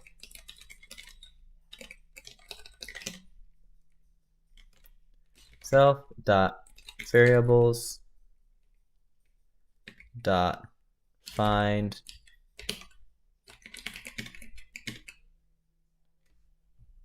oh no, the stream froze. It's our daily stream freeze. Don't worry, I will fix it. Fear not.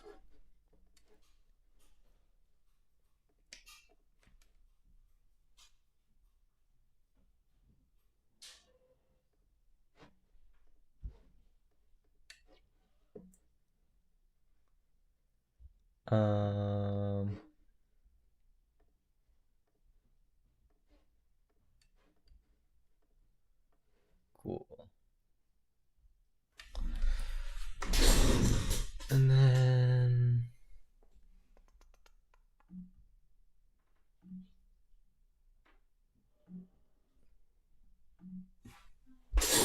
okay. Oops, that was no good.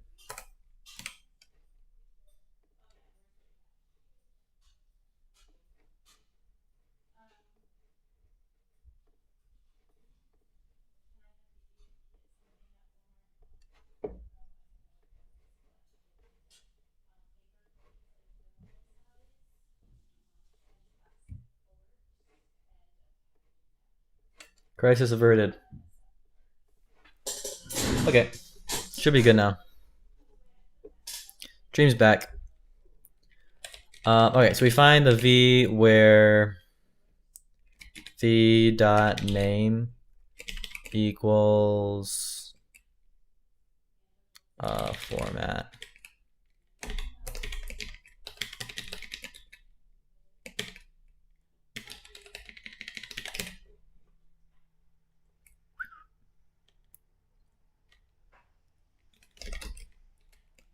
I guess this could be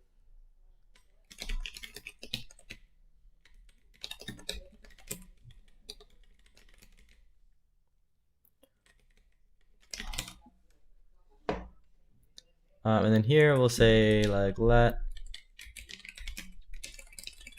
var equals self.lookup var name variable ID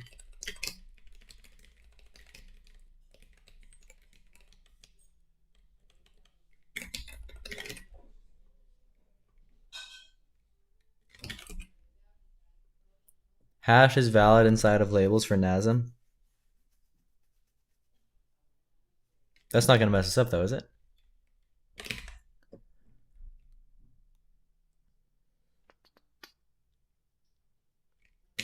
So then there's our var. Oh, that's good. Okay, cool.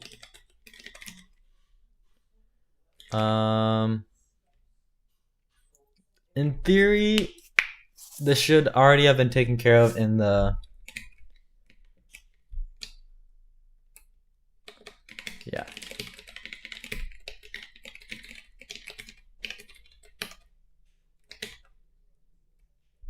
Why are we keeping the ID in the name in the first place? Because otherwise you have two things called X and you don't know which one you're referring to. So we need to know which one we're referring to. Unreachable. What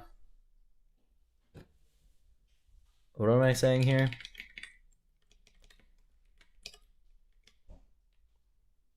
Unidentified.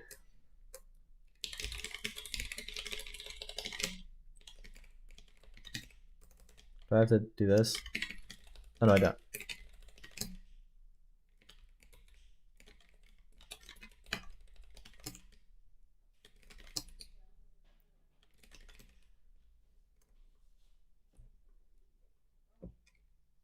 Okay, so there's that. And then here, now we have a real var. And I can say, we'll just return an entity variable where the name is var.name.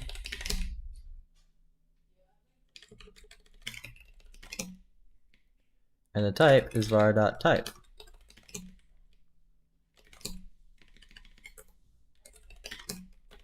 Shall we try our example?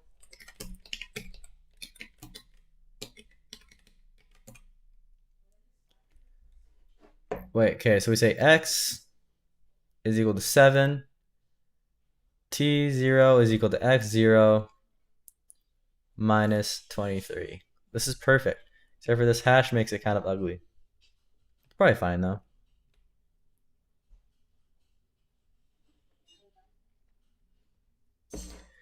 I want to see how some scoping stuff works. So what if I make something in here?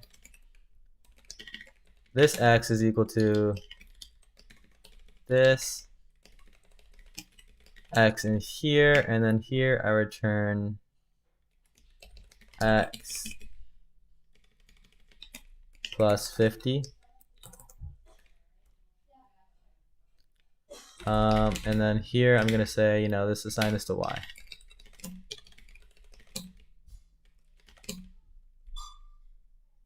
And then down here we'll do y. Minus 2. That's pretty bad. I mean, this is pretty dense. Should be fine though. So then,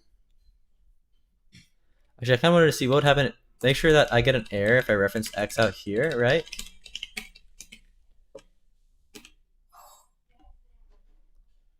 Why is that not an error?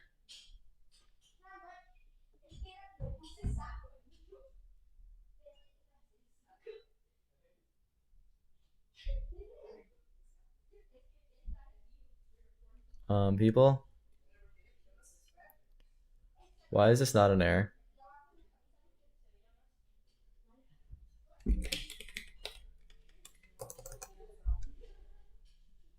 Yeah, it's a checker error. What is it referring to? It's thinking it's this one?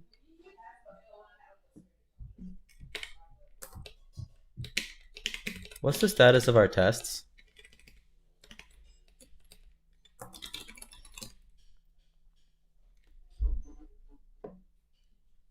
Oh, they're all failing because we have these global.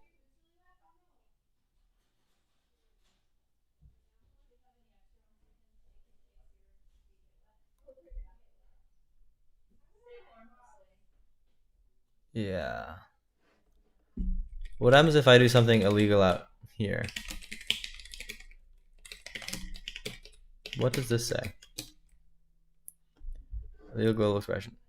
Yeah, okay.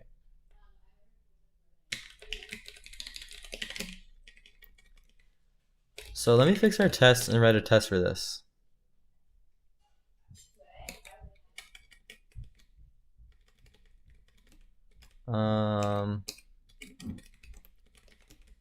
This should be fine. This should be fine. No, this is not fine.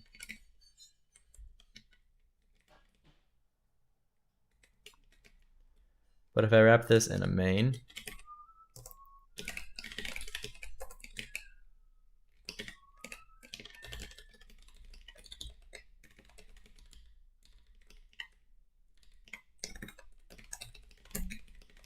that'll be fine. I just gotta wrap some of this stuff in main. These are not fine. These need to be immutable if they're gonna be on the top level. These are all fine. Those are fine. This should be in a main.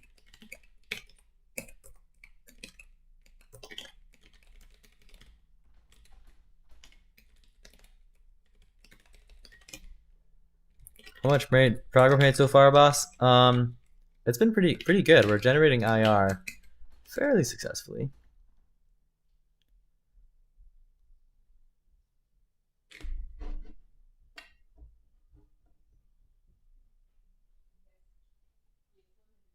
This is just a matter of, okay.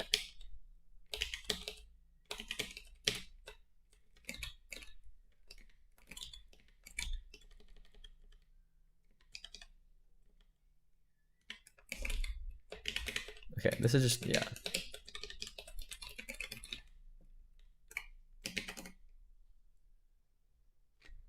What is this one? This is, all right, I'm fairly confident these should be working. So let me just accept those real quick, and then cargo test is fine. So now let me make one that should be failing. According to our research,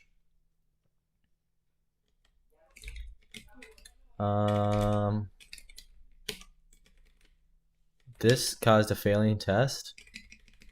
So I'm gonna make a new one in here called scopes. Scoping.lv.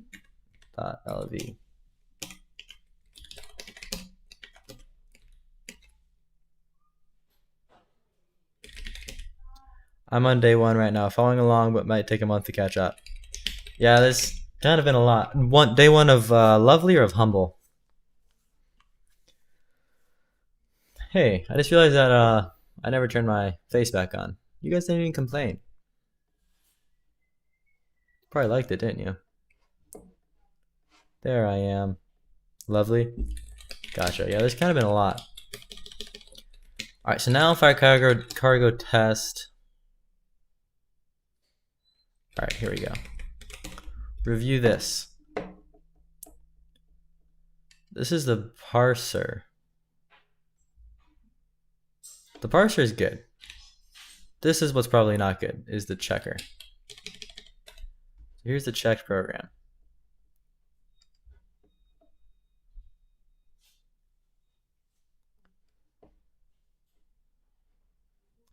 Okay, this is the bug right here. See this? It's saying variable ID for this x is 0, which is not accurate. Like, why is it fine with this? Okay, so that's bad. Reject. And accept that one. So if I cargo test, it should still be failing. Okay, until I fix that one. I love Insta. It's like so good. Okay. So there's a problem in our checker. Checker, something to do with ident. Ident. Okay, if we have an ident, then we try to look it up, right?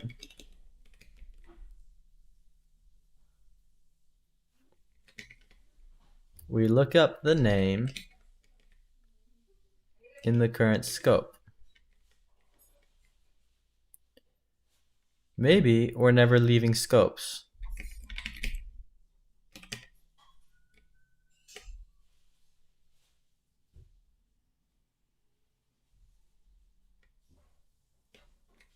Hey.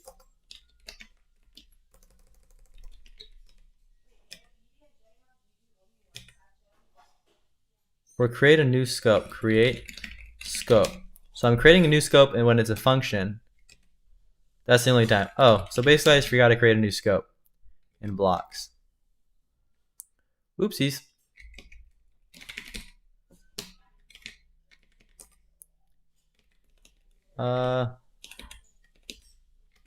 So what was that pattern here? I do this, right? Okay, joink. All that really.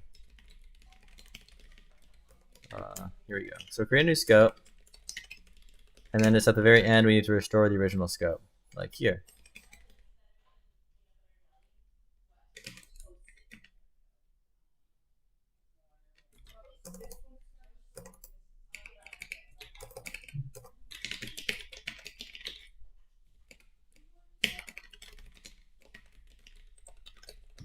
This is cool because this doesn't ever use the curve scope, does it?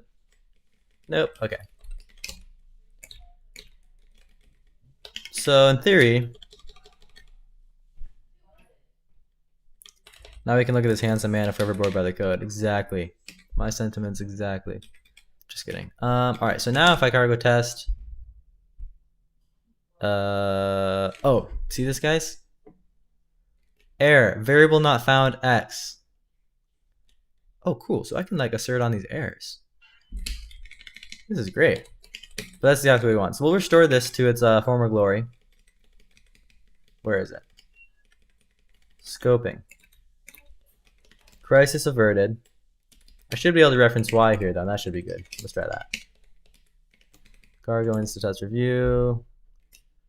So now, wait, this is in the AST. That's good. We already knew that was good. And then here, I'm just checking Y variable ID was 2. Does that seem right to you? Why is variable ID 2? Because this was 0. This was 1. This would be 2. Okay, that's good. Cool. Okay, so it's working. And now if I cargo test, we're good. Lovely. So then, get rid of that. We'll go down here and get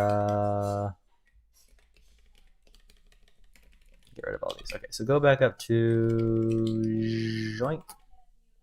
No, this guy. So that should be giving us an error now. Ta-da, error. Variable not found, name X. Perfect, okay. But I can do Y. That's what we really wanted to do. You know, I kind of actually like that other format better. Is cargo this thing. All right, everybody, ready? Buckle up. We set x0 to 7. So that's this. We set x0 to 7. Then we set a temporary value, t0, to that value minus 23. That's this, which is the return value of this, okay? Then we assign that value, which was, remember, that was t0, to x1. So now x gets the value of this whole thing. This is x1, by the way. t1 then we assign to x1 plus 50. That's this. So now this whole thing basically is t1. Then we assign y to t1. Why does this have a 2 as its ID? That's a little bit funny. Oh, because variable IDs are just sequential and they have nothing to do with the name. That's fine. Okay. So we have a y, which is variable number 2, assigned to t1, which is great. And then we assign t2, another temporary variable, to that minus 2. So pretty much it's working perfectly.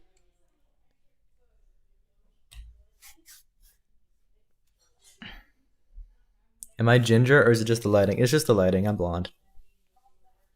There's like an orange, you can't really see it. There's an orange wall behind me and there's like poor lighting.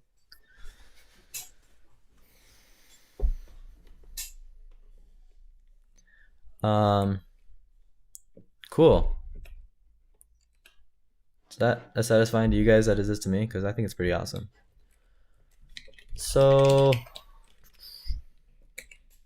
there's that. What else do we need to do?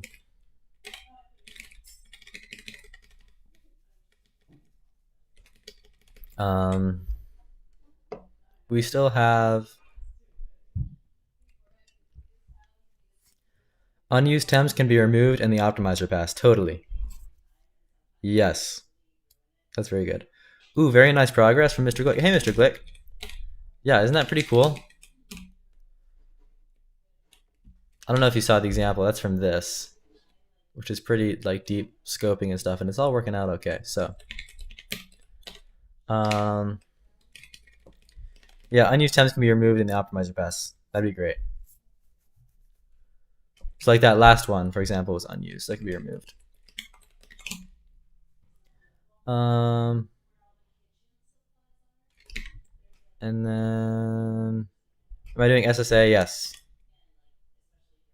I think that's what this would be called, right? Well, it's technically TAC, which is a form of SSA, I think is what I figured out. So everything turns into one single static assignment, which will make it more optimizable and stuff.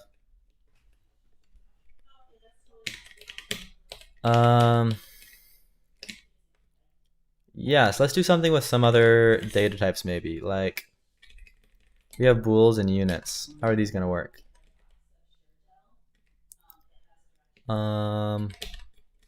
What if I have, if I say x is unit? What is that going to do? Not yet implemented units. So if I do this, then it'll just be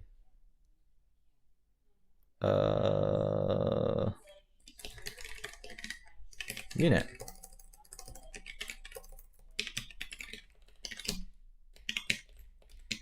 That's pretty basic. Now I just assign x0 to unit, which is perfect. Okay. And then here, did I already make a bool? No, I need to make a bool. Entity variable int literal unit.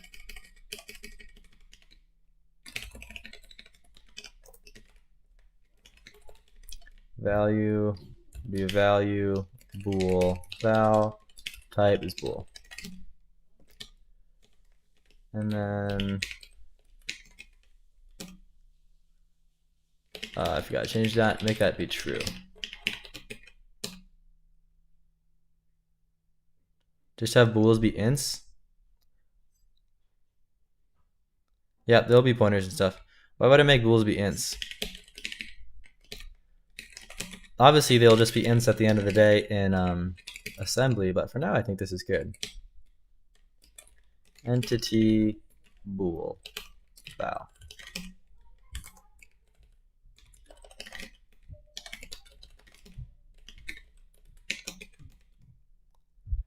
Cool, make that true.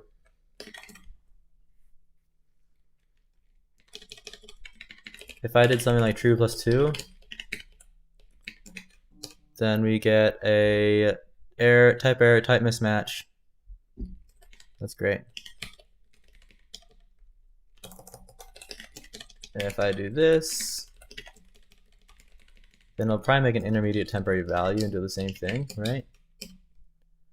No, it doesn't even do that.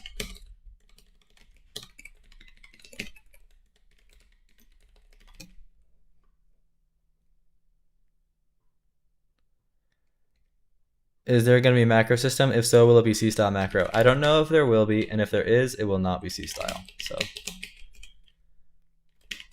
whoa, wait, how does this even work? It's just like removing all these. It just ignores them. It's smart. It's one smart cookie, this thing I've cooked up. At least it's optimized, correct.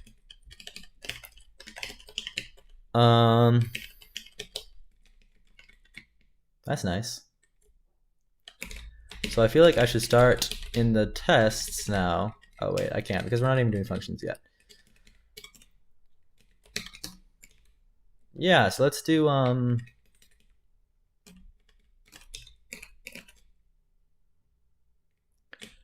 so what else do we have? Codegen. Wait, oh, not codegen. We don't do codegen yet. Okay, IR. We're now doing, we have all these primitives, we have idents, we've got blocks. Oh, we don't have prefixes. That's interesting. The prefix is pretty basic because we only have one prefix.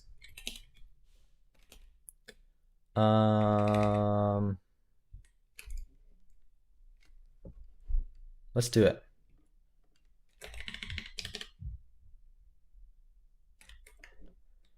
That's why I said that block expressions should be inline, because it simplifies it.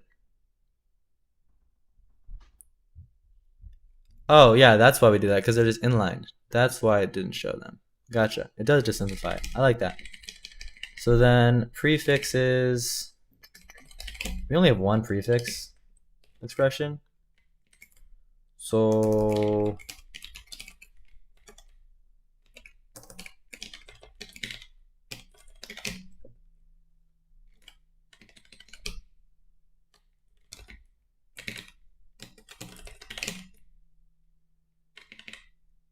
hold on.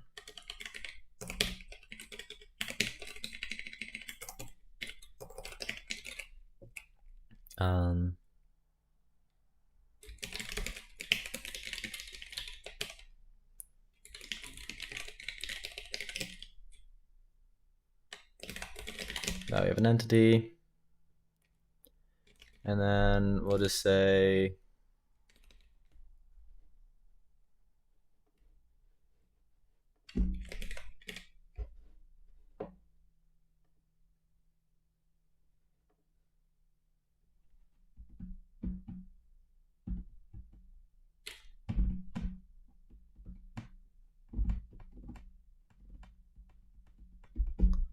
wait. Aren't minus, plus, plus, and negative, minus, minus? Yes, but we don't have any of them in this language, so we don't have to worry about it.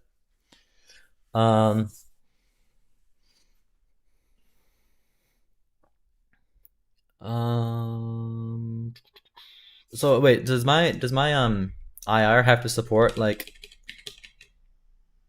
negation?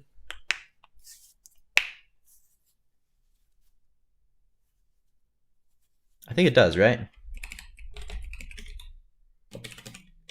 In my attack, I think I need a new thing that's like negation. Like, what if I want something like,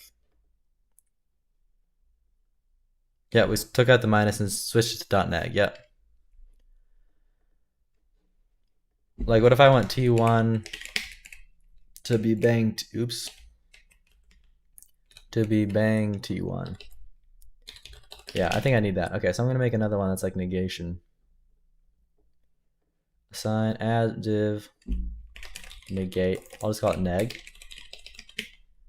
Or logical not, maybe would be better. Destination is an entity, and the source is an entity. Now I want not. This could just be shortened to not.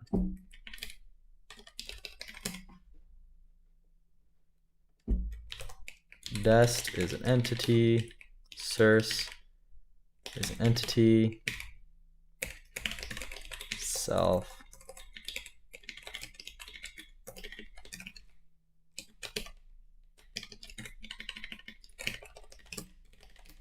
I got two projects open as tabs. I don't know how to like switch between them. Please help.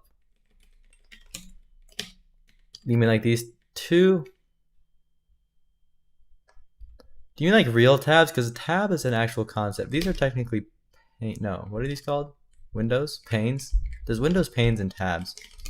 And one of them you pretty much never use. Yeah, tab next.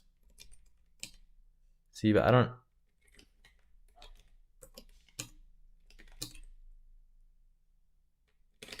don't have another tab open because I never used those. Because these are technically panes, right?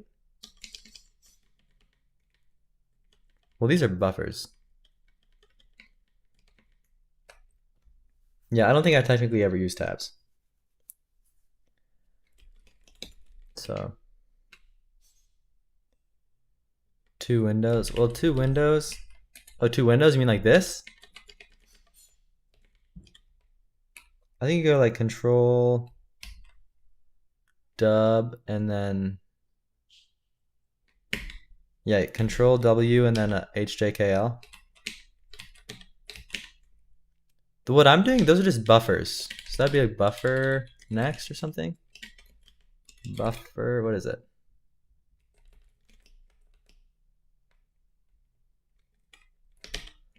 Well, that's a plugin. The thing I have there on top, that's a plugin called bar or bufferline. I forget which one.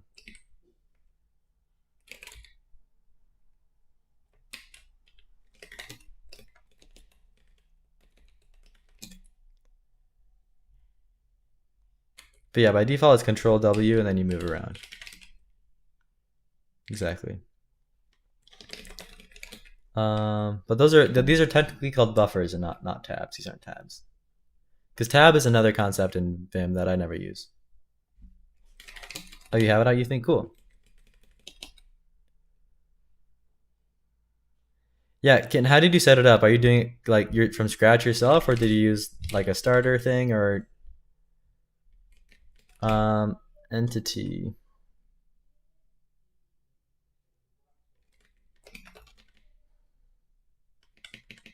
So this is just going to be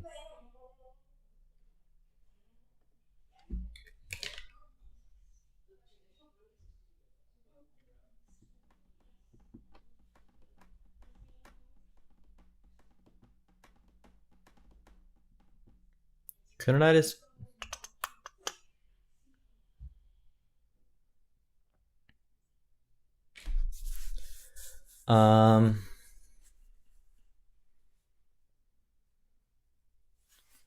yeah, so I think I want to say like self.add instruction instruct oops. Oh wait.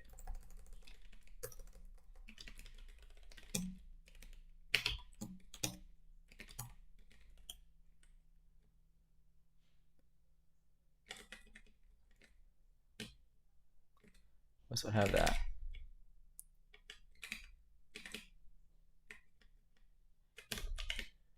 If I have not destination in a source, then we have destination equals bang source.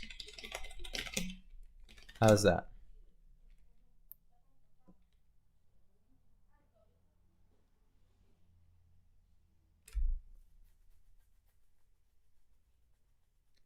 That is a funny thing, Saba bugs, that more time has been spent on this language already than on JavaScript. Hopefully it's at least better in some ways than JavaScript.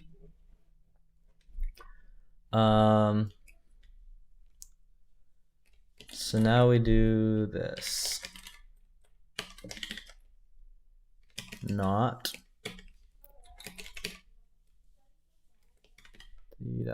temp val id. Okay, so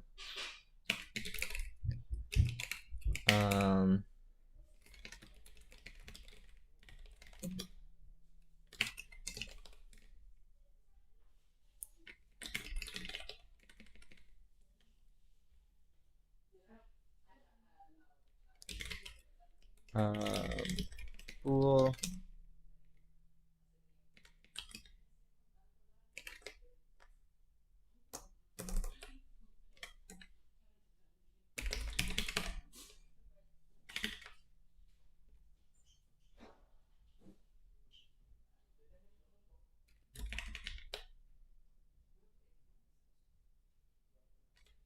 Oh, we need to do entity.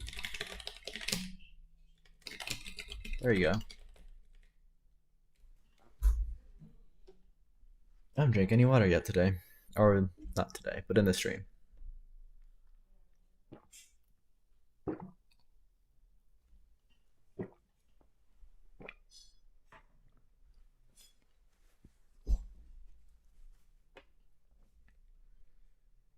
The fact that JS was made in 10 days always baffles you. Yeah, it is pretty nuts.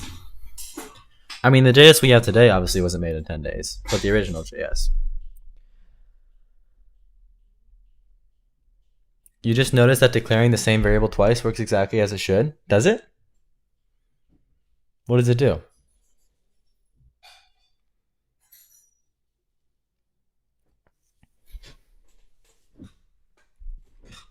You think? Let's just test it out. So then here we just need to return entity, right?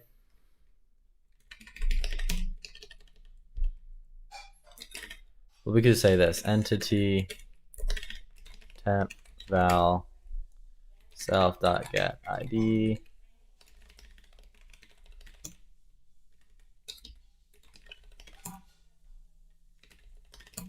And then we return temp.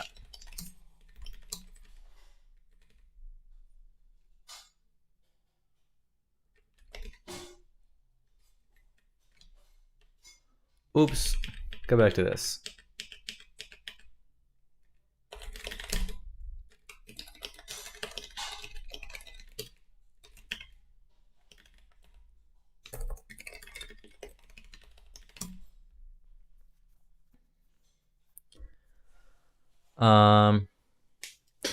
It uses the old one to get the value for the new one. Just notice that it keeps using the old one, I think. That should probably be changed. Okay, we'll figure that out, yeah. I'd like to have shadowing, because I feel like shadowing is really nice. So you don't always have to think of a new variable name, you know? Alright, now we have prefix, I think. So if I do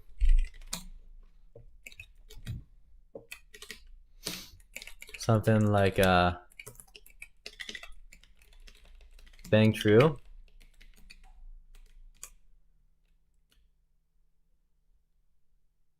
that looks good, doesn't it?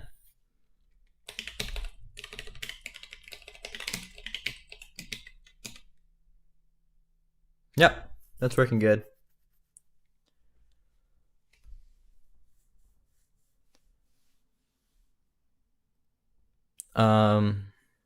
So maybe add the new variable after the expression is parsed and search the variables in reverse.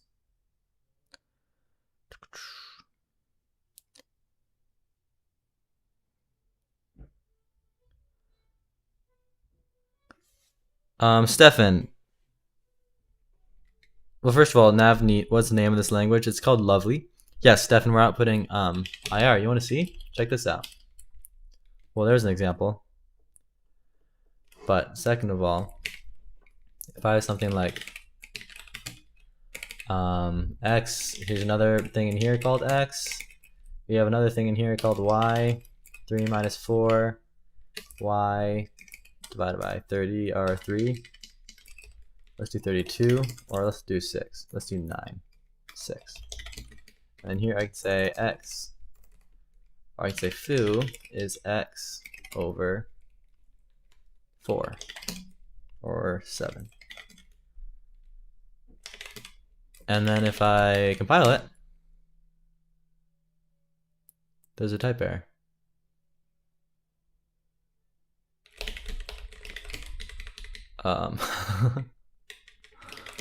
That's a problem. Oh, because this is, I need to return something out of here, like x. There. So it makes a temporary value, that's 3 minus 4, assigns that to y, which is this y, and then it makes another temporary value, which is that divided by 6, which is this, and then it assigns that to x, which is this, and then you assign that then to the next x, x number 2, which is this x, and then you make another temporary value, which is that x divided by 7. Note that it's using the right x here, x number 2, the outer x.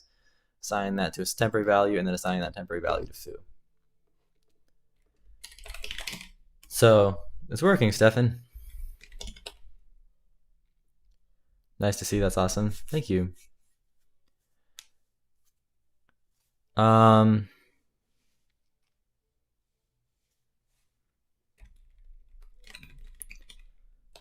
Okay, so what's next on our to-do list? We have booleans now working too, right?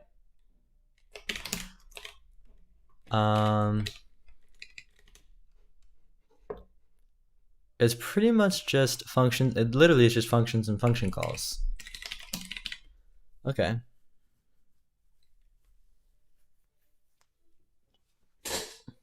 So what would we do there? Okay, this is where it gets and conditionals. We don't have conditionals yet though. We're not even parsing conditionals. I'm talking about of the stuff that we have parsed and type checked. It's just functions and function calls left. So probably start with functions. So functions are going to make a new block, correct?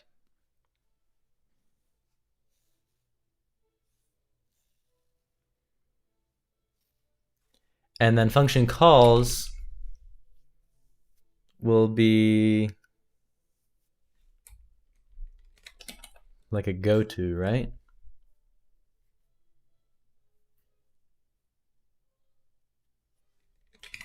Okay, this is going to be very interesting. So starting with functions,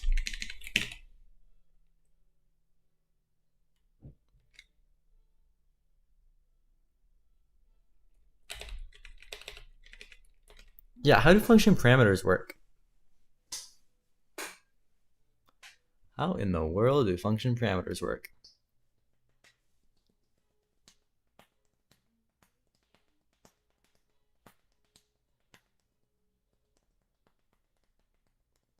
Depends on the calling convention. Oh, so that's where you're talking about the calling convention. Oh, so I need some sort of calling convention so that I know where to find parameters. Um,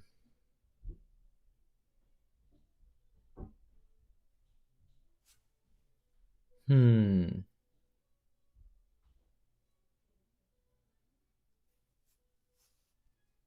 Okay, so like, what are some examples? Like, could I just have some like placeholder register type things that I say are where the parameters go?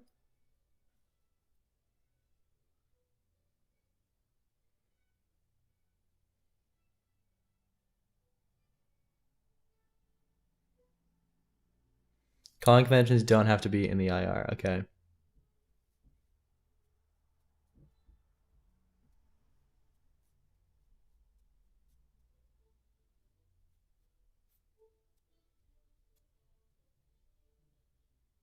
They also should not be in the IR if it should be portable.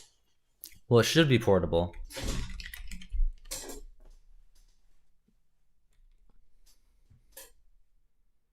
So you could do call with a vec of labels.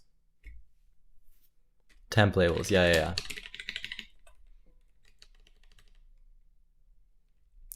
So I need a new, so let's do that.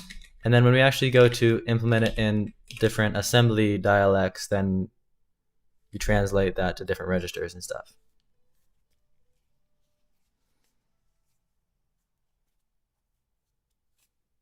Okay, so this makes sense. So I need a new instruction called call, right?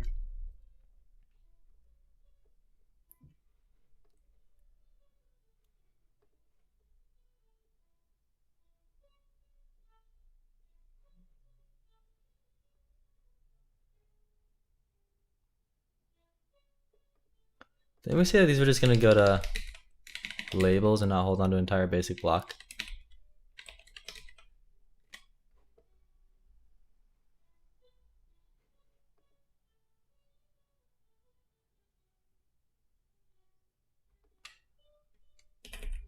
Shouldn't these be strings?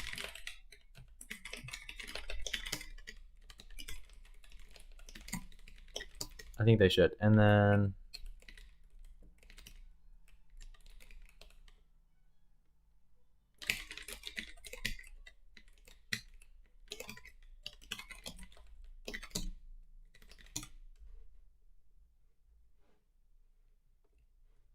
there's that.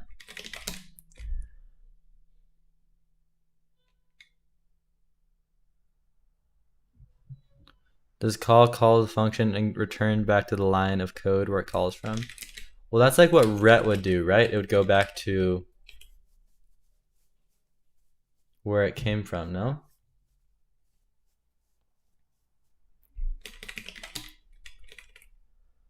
All right, so I'll have call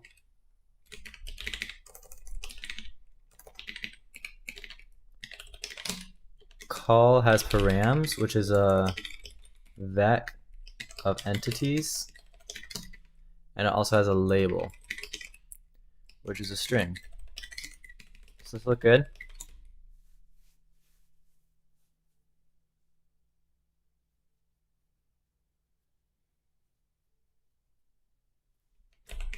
All right, so there's call. And then we need to do a few things here. So let's make a call on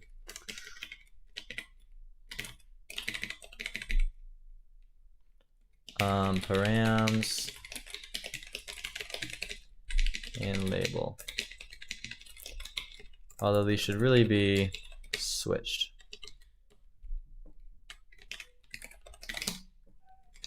And then self call.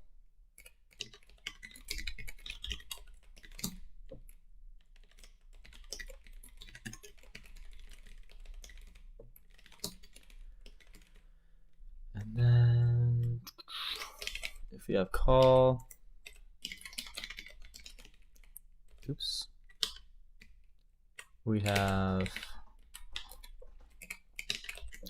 label params. And then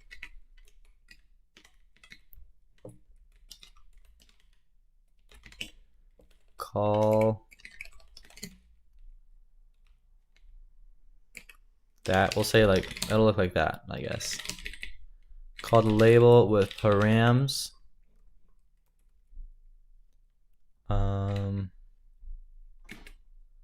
Iter dot map p to p dot value dot to string, right? Don't values have a toString method?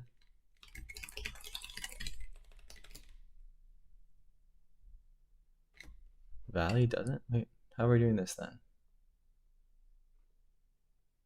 Oh. It's on that. And then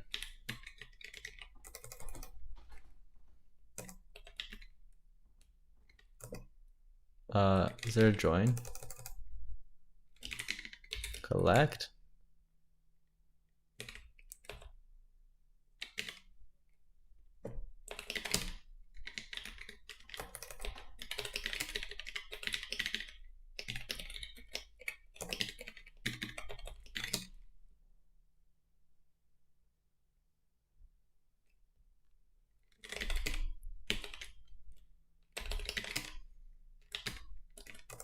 Join. Now we can join with that.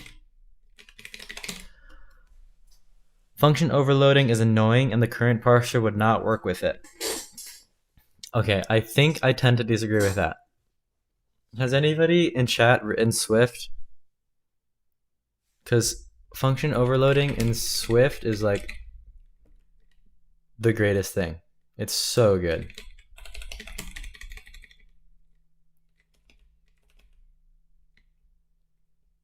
You did? Stefan, what do you think about Swift for the win? What do you think about function overloading in Swift?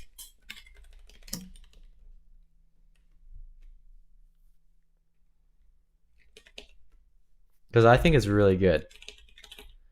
And I'd like to do something similar since I have... What's Swift like, or what's function overloading in Swift like?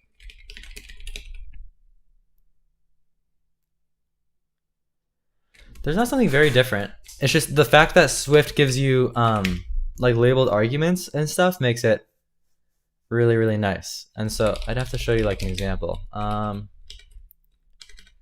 wonder if I have any.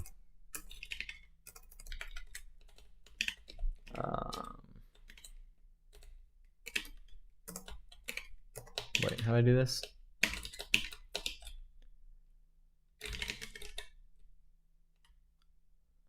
Did I install lazy in single file or structured way?